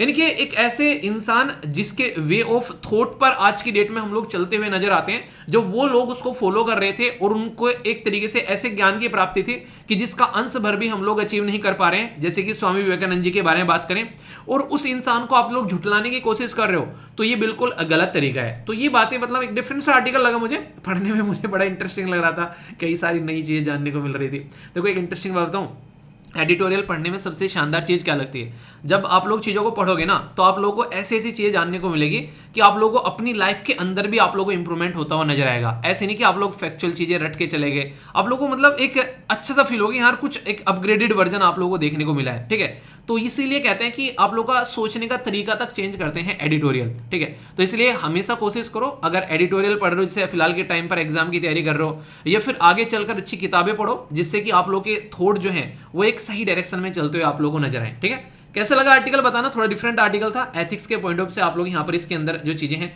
वो इस्तेमाल कर सकते हैं, क्योंकि इसके बारे में कई बार कई सारी कोटेशंस वगैरह भी पूछी जाती हैं, ठीक है। तो बेसिक था पर इंपॉर्टेंट था। अब यहाँ पर हम लोग जो बात करेंगे वो बात करेंगे देश की सिक्योरिटी के बारे में, या फिर नेशनल सिक्योरिटी के बारे में आप लोग यहाँ पर बोल सकते हो। काफ़ी इंटरेस्टिंग वे में आर्टिकल ये जो है पीआईबी के अंदर भी कवर किया गया था, द हिंदू के अंदर भी और इंडियन एक्सप्रेस के अंदर भी। हमारे देश के जो मिनिस्टर हैं पीयूष गोयल साहब, उनका जो टेन्योर है यहाँ पर वो बढ़ा दिया है नेशनल इंटेलिजेंस ग्रिड के चीफ के तौर पर। ये क्या है इसके बारे में बात करते हैं, और ये आज से नहीं है, बार बार न्यूज़ में आता है जब भी यहाँ पर कोई डेटा के बारे में बातें की जाती है। कई बार ये बोला जाता है कि इतना सेंट्रलाइज सिस्टम है कि स्टेट को कंट्रोल करने की कोशिश करता है, जिसको हम लोग यहाँ पर नेट ग्रिड के नाम से जानते हैं। नेट ग्रिड का मतलब क्या है यहाँ पर, नेट ग्रिड का मतलब है नेशनल इंटेलिजेंस ग्रिड। तो नेशनल इंटेलिजेंस जो ग्रिड है यहाँ पर ये डेटा इकट्ठा करना स्टार्ट करता है 2009 के बाद में, जब हमारे देश के अंदर में मुंबई पर अटैक होता है। तो कैसे यहाँ पर चीज़ों को सही लेकर चलना है, क्योंकि दिक्कतें बहुत ज़्यादा यहाँ पर देखने को मिलती हैं। अगर कोई अटैक मुंबई के अंदर में हुआ तो सेंट्रल एजेंसी कैसे उस डेटा को यहाँ पर अपने पास में लेकर आए, सीबीआई तक कैसे डेटा पहुंचे, हमारे देश के एनआईए है उस तक कैसे डेटा पहुंचे, तो सारा डेटा इकट्ठा करना यहाँ पर जरूरी हो गया, ताकि ऐसे केसेस को फटाफट निपटाया जा सके और आगे कोई ऐसे केसेस न हो उसको रोका जा सके। होम मिनिस्ट्री के द्वारा इसको एस्टेब्लिश किया गया था और यहाँ पर ये ऑपरेशनल है लगभग। देखो बनाया तो गया था 2009 में, पर लेकिन कई सारे राज्य इसको लेकर सहमत नहीं थे। उनको ये लग रहा था कि सेंट्रल गवर्नमेंट जो है वो हमको कंट्रोल करने की कोशिश कर रही है, क्योंकि सेंटर की जो एजेंसी है उनको बहुत ज्यादा पावर यहाँ पर मिल जाती है। तो स्टेट सारे और यूनियन टेरिटरी सबको बोला गया कि मिलकर डेटा को इकट्ठा करना है, इसलिए काफी लंबे समय तक वो इसके लिए मनाही करते रहे। तो फंक्शनल क्या करता है अगर बात करें तो यहाँ पर इंटेलिजेंस डेटा का गैदरिंग करते हैं। यहाँ पर ये एक तरीके से लिंक कनेक्ट कर दिया कोर सिक्योरिटी एजेंसीज का आपस में, एक दूसरे के साथ में डेटा एक शेयर की जा सके। यहाँ पर आप लोग देख सकते हैं, यहाँ पर इवन मान लीजिए कोई बैंकिंग के थ्रू किसी को पैसा ट्रांसफर कर रहा है और वहां पर वो आगे चलकर वो कोई टेररिस्ट अटैक कर दे रहा है, तो बैंक से अगर डेटा चाहिए तो इमीडिएटली डेटा की रिक्वायरमेंट होगी। कोई बाहर से आ रहा है, देश के अंदर जा रहा है, या फिर अंदर से बाहर जा रहा है, या फिर फाइनेंशियल कोई ट्रांजेक्शन हो रहा है, कोई क्रेडिट कार्ड का यूज कर रहा है, या फिर कोई फोन का इस्तेमाल कर रहा है कहीं पर कि टैक्स पेयर की मनी का कोई गलत तरीके से एयर ट्रेन ट्रेवल को, मतलब देश के अंदर में कोई इंसान कहीं भी घूम रहा है, एटीएम यूज कर रहा है, बैंक के अंदर पैसा डाल रहा है, तो सारा डेटा जो है वो इस ग्रिड पर देखने को मिलेगा, ताकि उस इंसान का गर्दन धर दबोचा जा सके। और इसी को यहां पर फिर बिग डेटा एनालिटिक्स के थ्रू एनालाइज किया जाएगा और सस्पेक्ट को जो है वो ट्रैक किया जाएगा। बेसिक मुद्दा यह है कि देश के अंदर में टेररिस्ट जैसी एक्टिविटी घटनाओं को होने से रोका जा सके। कोलैबोरेशन जो है यहाँ पर बेसिकली शेयर करना वेरियस सिक्योरिटी एजेंसी को, ताकि इलीगल एक्टिविटीज को काउंटर किया जा सके। सबसे बड़ी बात यह है कि कोई तीसरा आदमी इसमें सेंध नहीं लगा सकता, यानी कि इसके अंदर झांक नहीं सकता, क्योंकि end to end encryption data का देखने को मिलेगा। ओनली प्रॉपर ऑथराइजेशन के थ्रू, यहाँ पर ऑथेंटिकेशन के थ्रू इसको डेटा को देखा जा सकता है। तो इंपॉर्टेंट और इंटरेस्टिंग इंफॉर्मेशन है, कंफ्यूजन आना नहीं है, ठीक है। बायोडायवर्सिटी की एक छोटी सी न्यूज है, कई बार कई टर्म्स आ जाती हैं, पूछ ले आप लोगों से यहाँ पर ये डम्बो ऑक्टोपस क्या है, तो उसके बारे में आप लोग थोड़ा सा अंडरस्टैंड कर सकें। अभी यहाँ पर ये न्यूज जो निकल कर आ रही है वो यहाँ पर निकल कर आ रही है बेसिकली यूएस के जो साइंटिस्ट हैं रिसेंटली अभी एक रेयर स्पीसीज मिली जिसका नाम रखा गया डम्बो ऑक्टोपस, उस कैटेगरी में बेसिकली डाला गया नॉर्थ पैसिफिक के अंदर में जब ये एक्सप्लोर कर रहे थे चीजों को। अब यहाँ पर अगर आप लोग ध्यान से देखोगे, यहाँ पर ये बेसिकली डम्बो के नाम से यहाँ पर ये कार्टून जो हाथी आप लोगों को यहाँ पर दिखाई दे रहा है, ठीक है, तो ये डिज्नी का बेसिकली कार्टून है जो कि आप लोग यहाँ पर देख सकते हैं। तो इसी के नाम पर इसी के कुछ कुछ ऐसा करते हैं, तो पैर जो पतले पतले से, पर यहाँ पर आप लोगों को डिफरेंट तरीके का देखने को मिलेगा। तो इसके नाम से यहाँ पर इसका नाम निकाल कर लेकर आया गया और कई सारे क्रिएचर को इसकी कैटेगरी में यहाँ पर रखा गया। तो इनको पर्टिकुलर नाम जो है डम्बो, इसका नाम बेसिकली यहाँ पर निकल कर आता है। इसके अंदर में लगभग 17 स्पीसीज हैं जो आप लोगों को देखने को मिलेगी, जो कि स्नेल वगैरह, छोटी छोटी मछलियां वगैरह ये सब खाते हुए यहाँ पर नजर आते हैं। तो एक पर्टिकुलर कैटेगरी यहाँ पर क्रिएट कर दी गई है जिसकी वजह से यहाँ पर ये न्यूज में है, ठीक है। तो देख सकते हैं छोटी छोटी चीजें यहाँ पर ये खाते हुए नजर आते हैं। तो ज्यादा तो है नहीं, पर हाँ हल्का सा आइडियाज के बारे में आप लोगों को पता होना चाहिए। ये कल को कोई टर्म आ जाए, कई बार यूपीएससी डिफरेंट टर्म पूछ लेती है कि क्या है, तो आप लोग कंफ्यूजन नहीं होना चाहिए। ये एक इंटरेस्टिंग न्यूज है जिसके ऊपर आप लोग स्टार लगा सकते हैं और यहां से यूपीएससी क्वेश्चन भी पूछ चुका है। अगर आप लोगों ने पुराने क्वेश्चन उठा के देखे होंगे तो इस पर्टिकुलर टॉपिक से वो क्वेश्चन भी आप लोगों का बन जाएगा। और डाउन टू अर्थ के द्वारा भी ये आर्टिकल कवर किया गया, तो बड़े ही क्रिस्प फॉर्म में आप लोगों को सारा डेटा यहाँ पर मिलने वाला है। सबसे इंपॉर्टेंट बात क्या है यहाँ पर, पहले हम लोग वो जानते हैं। यहाँ पर बात की जा रही है कि अभी जैसे मान लीजिए आप लोग घर से घूमने निकलो सड़कों पर कहीं, और आप लोगों को पता चले अरे मोहल्ले में नई दुकान खुल गई है, अरे यहाँ पर तो नया ये पर्टिकुलर होर्डिंग लग गया है, अरे यहाँ पर तो ये पर्टिकुलर ढेली लगाने वाला आने लगा है। तो ऐसे ही कुछ लोग जो हैं वो अपना, कुछ लोग क्या बेसिकली जानकार थे इन चीज़ों के, उनको जब घूमने निकले यहाँ पर, कहाँ पर, यह कमलंग टाइगर रिजर्व के अंदर में, तो उनको नई बटरफ्लाई की 20 स्पीसीज यहाँ पर देखने को मिली, जिसके चलते यहाँ पर ये न्यूज़ में आ गया है। और आप लोगों ने अक्सर देखा होगा यूपीएससी का बड़ा फेवरेट टॉपिक है, जब भी कोई नई स्पीसीज फाउंड की जाती है उसके ऊपर वो भाग भाग के क्वेश्चन पूछता है। तो अभी यहाँ पर अगर हम लोग बात करें तो ये कहाँ पर है, अरुणाचल प्रदेश के अंदर में है, ये near to the Myanmar border है, तो इसलिए भी इंपॉर्टेंट हो जाता है क्योंकि म्यांमार काफी लंबे समय से न्यूज में है। ये कमलंग रिवर के नाम पर इसका नाम आप लोग यहाँ पर देख सकते हैं, यानी कि एक तरीके से रिवर के नाम पे कनेक्ट करके, हो सकता है डायरेक्ट टाइगर रिजर्व का नाम ना पूछे तो रिवर का नाम पूछ ले, जो कि फ्लो करती है इससे और मीट करती है आगे चल के ब्रह्मपुत्र के अंदर में। इसके साथ में आप लोग कनेक्ट करके देख सकते हैं। मैंने बोला था कि यूपीएससी का क्वेश्चन पूछा गया है, तो वो क्वेश्चन है यहाँ पर नामदफा नेशनल पार्क के बारे में। नामदफा नेशनल पार्क कहाँ पर है, ये इससे रिलेटेड क्वेश्चन यूपीएससी ऑलरेडी पूछ चुकी है। अगर पुराने पेपर उठाकर देखोगे ये अरुणाचल प्रदेश में देखने को मिलेगा। और इसके साथ में लांग रिवर जो कि आप लोग कनेक्ट आएगी, जो इस पर्टिकुलर कामलांग टाइगर रिजर्व के साथ में अगर आप लोग देखोगे, यहाँ पर आप लोगों को हिस्मी, इसी के साथ में डागरू और मीजो कम्युनिटी देखने को मिलती है, जो कि लोकल ट्राइबल कम्युनिटी की कैटेगरी में आती है। बाकी यहाँ पर आप लोगों को ट्रॉपिकल जो फॉरेस्ट, इसी के साथ में ग्रासलैंड, रिवर और हिल, वो तो देखने को मिलेगा। इसी के साथ में आप लोगों को सब ट्रॉपिकल क्लाइमेट और सब ट्रॉपिकल जोन भी देखने को मिल जाता है। इसके ऊपर भी यूपीएससी ने क्वेश्चन पूछा था। यहाँ पर आप लोगों को अगर याद होगा, थोड़ा सा डिफरेंट क्वेश्चन था कि कहाँ पर इस तरीके का इन्वायरमेंट पाया जाता है, तो वो क्वेश्चन यहाँ से आप लोगों का निकल कर आया था। पूछ लेते ना कि कहाँ पर सब ट्रॉपिकल जोन में ये इस तरह की चीजें देखने को मिलती हैं, तो आप लोगों को इसके बारे में भी हल्का सा आइडिया होना चाहिए। ज्योग्राफी के एनसीईआरटी में काफी तसल्ली में ये चीजें एक्सप्लेन की गई है। वेजिटेशन, टेम्परेट और एल्पाइन वेजिटेशन आप लोगों को देखने को मिलती है। इसी के साथ में यहाँ पर जो सबसे इंपॉर्टेंट बात है, ये तो खैर हो ही गया कि हाँ ये वेजिटेशन है। 4 बिग कैट, ये क्वेश्चन भी आप लोगों से पूछा जा चुका है। फ्लोरा एंड फ्यूना में क्या डिफरेंस है? फ्लोरा होता है पेड़ पौधे फूल पत्तियां, और फ्यूना होता है बेसिकली जीव जंतु। यहाँ पर स्नो लेपर्ड, क्लाउडेड लेपर्ड और इसी के साथ में टाइगर, तो ये 4 जो बिग कैट हैं वो आप लोगों को यहाँ पर आसानी से देखने को मिल जाएंगी। इसी के साथ में इंडेंजर्ड स्पीसीज हैं कई सारी, जैसे हिमालयन पाम, ये है बेसिकली कैविएट। इसी के साथ में लेपर्ड कैट, स्नो लोरीज, इनके बारे में पहले मैंने डिस्कस किया है। इसी के साथ में यहाँ पर होलोक, ये गिबन है, ये भी आप लोगों को यहाँ पर पाए जाते हैं। तो कई बार यूपीएससी थोड़ा डिफरेंट तरीके से क्वेश्चन पूछती है, तो इसलिए मैंने बोला था इसके ऊपर स्टार लगा लेना। खासकर अगर यूपीएससी की तैयारी कर रहे हो, स्टेट पीसीएस दूसरे एग्जाम की तैयारी कर रहे हो, फिर भी इंपॉर्टेंट है, क्योंकि नेशनल पार्क के बारे में और ये बेसिक इन्फॉर्मेशन डायरेक्ट आप लोगों से पूछी जा सकती है। ठीक है, नेक्स्ट यहाँ पर ये कहने के लिए तो डिफेंस की न्यूज़ है, पर इन रियलिटी में ये आप लोग बेसिकली जुडिशरी जस्टिस के साथ में कनेक्ट करके देख सकते हैं। पर लेकिन यहाँ पर बैकग्राउंड में आप लोग को थोड़ा सा कॉन्स्टिट्यूशनल एंगल भी मैं आप लोग को बता दूंगा, ताकि ये टॉपिक और अच्छे से आप लोगों का अच्छा हो जाए और कुछ नया जानने को मिले। AFT bar the get support from the other bodies, यहाँ पर जज के ट्रांसफर के बारे में बात की जा रही है। पूरा मुद्दा यहाँ पर समझते हैं। अभी यहाँ पर क्या है कि चंडीगढ़ जो बेसिकली एक बेंच है बार एसोसिएशन, वो अभी यहाँ पर एक तरीके से स्ट्राइक पर चली गई, क्योंकि यहाँ पर प्रोटेस्ट किया अगेंस्ट द ट्रांसफर ऑफ जज, जो कि एक तरीके से जुडिशियल मेंबर है। तो उसके बारे में बात की जा रही है। किससे रिलेटेड? यह है आर्म फोर्स ट्रिब्यूनल से रिलेटेड। सबसे पहले तो ट्रिब्यूनल शब्द जो है इसके बारे में याद रखिएगा, हमारे संविधान के अंदर में ओरिजिनली आप लोगों को ये देखने को नहीं मिलता है। इसको हमारे संविधान के अंदर में एक संविधान संशोधन के थ्रू ऐड किया गया, जिसको 42nd कॉन्स्टिट्यूशन अमेंडमेंट बोलते हैं 1976 का। उसके बेस पर इसको ऐड किया गया, और ये ऐड किया गया था आर्टिकल 323 के अंदर में। 323 के अंदर में दो आर्टिकल हैं, एक बोलते हैं ए और दूसरा बोलते हैं बी। ए के अंदर में आते हैं एडमिनिस्ट्रेटिव ट्रिब्यूनल, जो कि एडमिनिस्ट्रेशन से रिलेटेड मैटर देखते हैं, और उसके अलावा जो भी मैटर है उसके अंदर बी के अंदर आ जाते हैं। यहाँ पर ये बी के अंदर में से टैक्स से रिलेटेड हो गया, industrial labour laws, land reform, या फिर दूसरे सारे मैटर यहाँ पर देखने को मिलते हैं। ऐसे ही मिलिट्री का भी ट्रिब्यूनल है, इंडिया के अंदर में स्टैब्लिश किया गया था 2009 के अंदर में, जिसको आर्म फोर्स ट्रिब्यूनल एक्ट 2007 से स्टैब्लिश किया गया था। ये जो भी डिस्प्यूट होते हैं, कंप्लेंट होती हैं, खासकर ये एनरोलमेंट से रिलेटेड जो चीजें होती हैं, सर्विसेज कंडीशन से रिलेटेड, आर्मी, नेवी, एयरफोर्स, इनके मैटर्स को देखता है, क्योंकि सारे मैटर अगर कोर्ट में जाएंगे तो लंबे समय तक वहां पर पड़े रहेंगे, सोल्यूशन नहीं निकलेगा तो दिक्कतें देखने को मिलेगी। ये हैंडल करता है अपील, अगर यहाँ पर कोर्ट मार्शल से रिलेटेड भी निकल कर आती है, और डिसमिस कर सकता है जो appeal if the court martial जो है वो फाइंड करता है यहाँ पर जस्टिफाइड।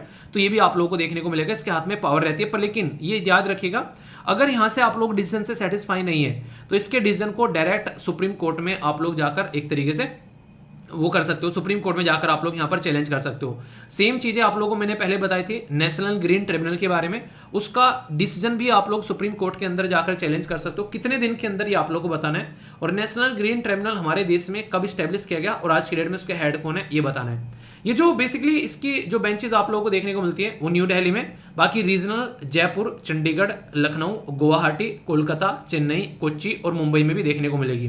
कंपोजिशन क्या है? Judicial member, retire high court के जज, एडमिनिस्ट्रेटिव मेंबर भी आर्म और फोर्स के देखने को मिलेंगे, और रैंक मेजर जनरल या फिर उससे अबव का देखने को मिलेगा। इसी के साथ में जज जो बेसिकली एडवोकेट जनरल है वो एटलीस्ट 1 ईयर का एक्सपीरियंस होना चाहिए। Appointment in the administrative member के लिए भी बात करें तो यहाँ पर मतलब एक तरीके से एक्सपीरियंस खिलाड़ी आप लोगों को देखने को मिलेंगे। फंक्शन वही रहते हैं कैसे कैसे यहाँ पर जो भी चीजें हैं इससे रिलेटेड प्रोसीडिंग, उनके लिए रूल और किस तरीके से यहाँ पर इंग्लिश में होती है सारी प्रोसीडिंग, और हाई कोर्ट के इक्विवेलेंट नॉर्मली मान लिया जाता है। इसलिए अगर कोई यहाँ से खुश नहीं है तो उसको डायरेक्ट सुप्रीम कोर्ट में जाने के लिए बोला है, ना कि हाई कोर्ट में। तो हाई कोर्ट को बाईपास करता हुआ ये नजर आता है। हालांकि कई बार बोला जाता है कि ऐसे कैसे कर सकते हो कि हाई कोर्ट को बाईपास कर देते हैं, पर है तो है, क्या कर सकते हैं। ठीक है, ये जो न्यूज़ है ये स्पेस के बारे में बेसिकली यहाँ पर बात कर रही है, और स्पेस में भी बात कर रही है एक्सो प्लैनेट के बारे में। यानी कि आप लोगों ने कल डिस्कस अच्छे से किया था, जिसमें हम लोगों ने हमारे बेसिकली जो सोलर प्लानिटरी सिस्टम है उसके बारे में बात की थी। अच्छा बताइए एस्ट्रॉयड कितने टाइप के होते हैं, मैंने आप लोगों से पूछा भी था। यहाँ पर हम लोग बात कर रहे हैं किसके बारे में? एक्सो प्लैनेट के बारे में। तो यहाँ पर हमारी जो गैलेक्सी है उसके बाहर जाकर बेसिकली हमारा जो सोलर मंडल है उसके बाहर जाकर यहाँ पर जो ढूंढता है प्लैनेट, उसको एक्सो प्लैनेट कहते हैं। नासा का प्रोजेक्ट है, पर लेकिन स्पेस एक्स जो कि इलोन मस्क की कंपनी है उसका फॉल्कन 9 रॉकेट के थ्रू इसको लॉन्च किया गया था 2018 में। तो अभी इसलिए न्यूज में है क्योंकि यहाँ पर इसका टाइम ड्यूरेशन जो है वो एक्सटेंड कर दिया गया है, जिसकी वजह से यहाँ पर ये न्यूज में है। अगर यहाँ पर कोई भी ऐसी सिस्टम निकल कर आता है, बेसिकली पर्पज क्या रहता है कि हम लोग पृथ्वी के फॉर्मेशन के बारे में जान सकें, किस तरीके से हमारा जो सोलर सिस्टम है वो कहाँ कहाँ पर क्या क्या चीज़ देखने को मिल रही है, उसके बाहर भी चीज़ें जाकर हम लोग देख सकें। उसके लिए यहाँ पर ये पैटर्न में काम करता हुआ आप लोगों को नजर आता है। ये बेसिकली TESS, इसको ट्रांजिट एक्सोप्लैनेट सर्वे सैटेलाइट बोलते हैं, नाम से आप लोग देखते हैं। डिटेक्शन मेथड क्या रहता है? ये कहीं ना कहीं एक तरीके से एक पीरियोडिक एक पर्टिकुलर जो सिस्टम के अंदर में जाकर एंट्री करता है, और वहां से ये अंदाजा लगाता है कि इस पर्टिकुलर एरिया में जैसे कोई पर्टिकुलर जो प्लैनेट है वो एक सेम ऑर्बिट में एंट्री कर रहा है, वहां पर घूम रहा है। तो वहां पर अगर पकड़ को चलकर पानी का पता चलता है तो उससे पता चल जाएगा कि यहाँ पर लाइफ है, उसके चांसेस बढ़ जाएंगे। और इसके बारे में इंफॉर्मेशन गैदर करने का काम करता है, किस तरीके से जो ऑर्बिट में घूम रहा है, कैसे उसकी शेप डिसाइड होती है, क्या वो प्लैनेट जो है वो हैबिटेबल जोन है जैसे कि पृथ्वी हमारा है उस तरीके से। तो एक तरीके से ये यहाँ पर कहीं ना कहीं प्लैनेट हंटिंग का काम कर रहा है कि ऐसे प्लैनेट ढूंढना जैसे कि हमारी पृथ्वी है। और 3 कंडीशन मैंने कल बताई थी, एक प्लैनेटरी सिस्टम को कैसे प्लैनेटरी सिस्टम आप लोग बनाओगे, उन तीनों कंडीशन के नाम जो है वो आप लोग कमेंट बॉक्स में लिखना है, ये काफी इंपॉर्टेंट है, बताना जरूर। आइए बात करते हैं कुछ क्वेश्चन के बारे में। हालांकि आज क्वेश्चन जो है वो कम है क्योंकि आर्टिकल कई सारे हो गए थे, तो थोड़ा सा जो है टाइम जो है कंस्ट्रेंट था, तो काफी अच्छे हैं, पर जो भी है एक एक कर यहाँ पर देखते हैं। नासा के बारे में बात की, नासा के जो TESS मिशन के बारे में, तो ये किसके लिए है? मून के बारे में बेसिकली बात कर रहा है, एक्सोप्लैनेट के बारे में बात कर रहा है, एस्टेरॉयड के बारे में बात कर रहा है, या फिर ग्रेविटेशनल वेव के बारे में बात कर रहा है? सही आंसर क्या है ये बताना है। फॉरेन कंट्रीब्यूशन रेगुलेशन एक्ट, ये टॉपिक कल डिस्कस कर लेंगे या फिर संडे में डिस्कस कर लेंगे, बहुत ही इंपॉर्टेंट है, हल्का सा आइडिया आप लोगों को हो जाएगा अभी क्वेश्चन से। मिनिस्ट्री ऑफ होम अफेयर के अंडर में आता है। एनजीओ जो है हमको बोला गया अप टू द 50% कंट्रीब्यूशन जो है एडमिनिस्ट्रेटिव एक्सपेंस में लेना है। गवर्नमेंट का ऑर्डर रहता है अंडर FCRA कि वो यहाँ पर चैलेंज किया जा सकता है हाई कोर्ट के अंदर में। कौन सी स्टेटमेंट करेक्ट है? Only one, only two, all या फिर नन? सही आंसर क्या है ये आप लोगों को बताना है। नेक्स्ट क्वेश्चन, आर्म फोर्स जो ट्रिब्यूनल के बारे में बात की मैंने, तो बोला गया कि ये मिलिट्री ट्रिब्यूनल है जो कि इंडिया के अंदर में स्टैब्लिश किया गया arm force special tribunal act 2007 के हिसाब से। AFT जो बेंच है यहाँ पर, वो जुडिशियल मेंबर और एडमिनिस्ट्रेटिव मेंबर आप लोगों को देखने को मिलते हैं, और AFT जो है can not challenge in the any court, ये बोला गया। तो only one, only two, all या फिर नन? सही आंसर क्या है ये बताइए। ये आप लोगों का सीसेट का क्वेश्चन है, इसका आंसर आप लोग दीजिए, से पता चलेगा कितने अच्छे से आप लोगों ने डिस्कशन बेसिकली कितने अच्छे से आप लोग सीसेट का पेपर कवर करके चल रहे हैं। ठीक है, आंसर क्या है यहाँ पर? इसका एक्सोप्लैनेट मैंने अभी बताया आप लोगों को, तो आंसर बी हो गया, डिटेल में हम लोग डिस्कस किया। इसका आंसर है ओनली टू आप लोगों को यहाँ पर देखने को मिलेगा। रीजन क्या है? यहाँ पर बेसिकली बोला गया कि नोट मोर देन 20% आप लोग एडमिनिस्ट्रेटर के हिसाब से यूज करोगे, क्योंकि यहाँ पर क्या करते हैं उसके बाद में फिर क्या करने लगते हैं कि पैसे को गलत तरीके से इस्तेमाल किया जाता है, और जिस पर्पज के लिए पैसा एनजीओ ने लिया है वो वहां पर इस्तेमाल नहीं होता है। ठीक है, इसका भी ओनली टू आप लोगों को देखने को मिलेगा। रीजन क्या है? डिसीजन जो होता है वो कोर्ट में, सुप्रीम कोर्ट में आप लोग डायरेक्ट लेकर जा सकते हो। और सी सेट का क्वेश्चन क्या है? इसका आंसर आप लोगों का ए हो गया, तो कंफ्यूज आना नहीं है। इंपॉर्टेंट लोकेशन जो आप लोगों का यहाँ पर ये क्या है? ये है बेसिकली आप लोगों का एक नेशनल पार्क जिसका नाम है वंसदा नेशनल पार्क, जो कि आप लोगों को यहाँ पर कहाँ पर देखने को मिलेगा? ये आप लोगों को देखने को मिलेगा गुजरात के अंदर में। तो गुजरात के अंदर में जो वंसदा नेशनल पार्क है वो यहाँ पर वंसदा नेशनल पार्क, दोनों एक ही नाम है, ये आप लोगों को देखने को मिलता है, जो 1979 में एज ए नेशनल पार्क के तौर पर स्टैब्लिश किया गया था। और जायंट स्क्वायर आप लोगों को यहाँ पर बड़े ही नॉर्मल सी देखने को मिल जाती है, तो हल्का सा आइडिया रख सकते हैं। आज की वोकैबुलरी काफी इंटरेस्टिंग है, और ये अगर आप लोग आर्टिकल उठाकर देखोगे उन्हीं में से वोकैबुलरी आप लोगों को देखने को मिल रही है, ताकि आप लोग कनेक्ट भी कर पाओ अच्छे से। जैसे डेमोग्राफिक के बारे में बात की, तो इसको जनसांख्यिकीय या फिर जनसंख्या से रिलेटेड आप लोग देखते हैं, जो हम लोगों ने आर्टिकल डिस्कस किया था। सर्ज होता है उछाल, किसी चीज का बढ़ावा हो जाना, एक्सेलेट हो जाना किसी चीज का। प्रीडोमिनेंट यानी कि पहले से ही यहाँ पर कुछ ना कुछ चीज जो है वो प्रभुत्व में है, एक तरीके से श्रेष्ठता बनाई हुई है अपनी, तो उसको प्रीडोमिनेंट स्टेटस में बोल देते हैं। वनरेबिलिटी, जो स्टार्टिंग में आर्टिकल बेसिकली आप लोगों ने देखा, एक बच्ची के साथ में जिस तरीके से वनरेबल कंडीशन में वो पाई गई, तो बड़ी ही नाजुक और एक दयनीय कंडीशन देखने को मिली, जो कि पूरे देश को झंझोर देने वाली है, और खासकर एक इंसान की एक इंसानियत जो है मरती हुई नजर आई, वो भी आप लोगों ने देखी यहाँ पर। कॉम्प्रिहेंसिव होता है व्यापक तरीके से चीजों को लेकर चलना, जैसे आप लोग अपनी पढ़ाई को कॉम्प्रिहेंसिव वे में लेकर चल रहे हैं सही डायरेक्शन से, तो उसको कॉम्प्रिहेंसिव स्टडी कहते हैं। तो ये था टोटल आज का डिस्कशन, कैसा लगा जरूर बताना, फीडबैक जरूर दे दिया करो, PDF और वगैरह सारी चीजें टेलीग्राम पर मिल जाएंगी। बाकी अगर कोई भी दिक्कत समस्या हो तो बताना, ठीक है। तो नेक्स्ट लेक्चर में मिलता हूं, अपना ध्यान रखिए।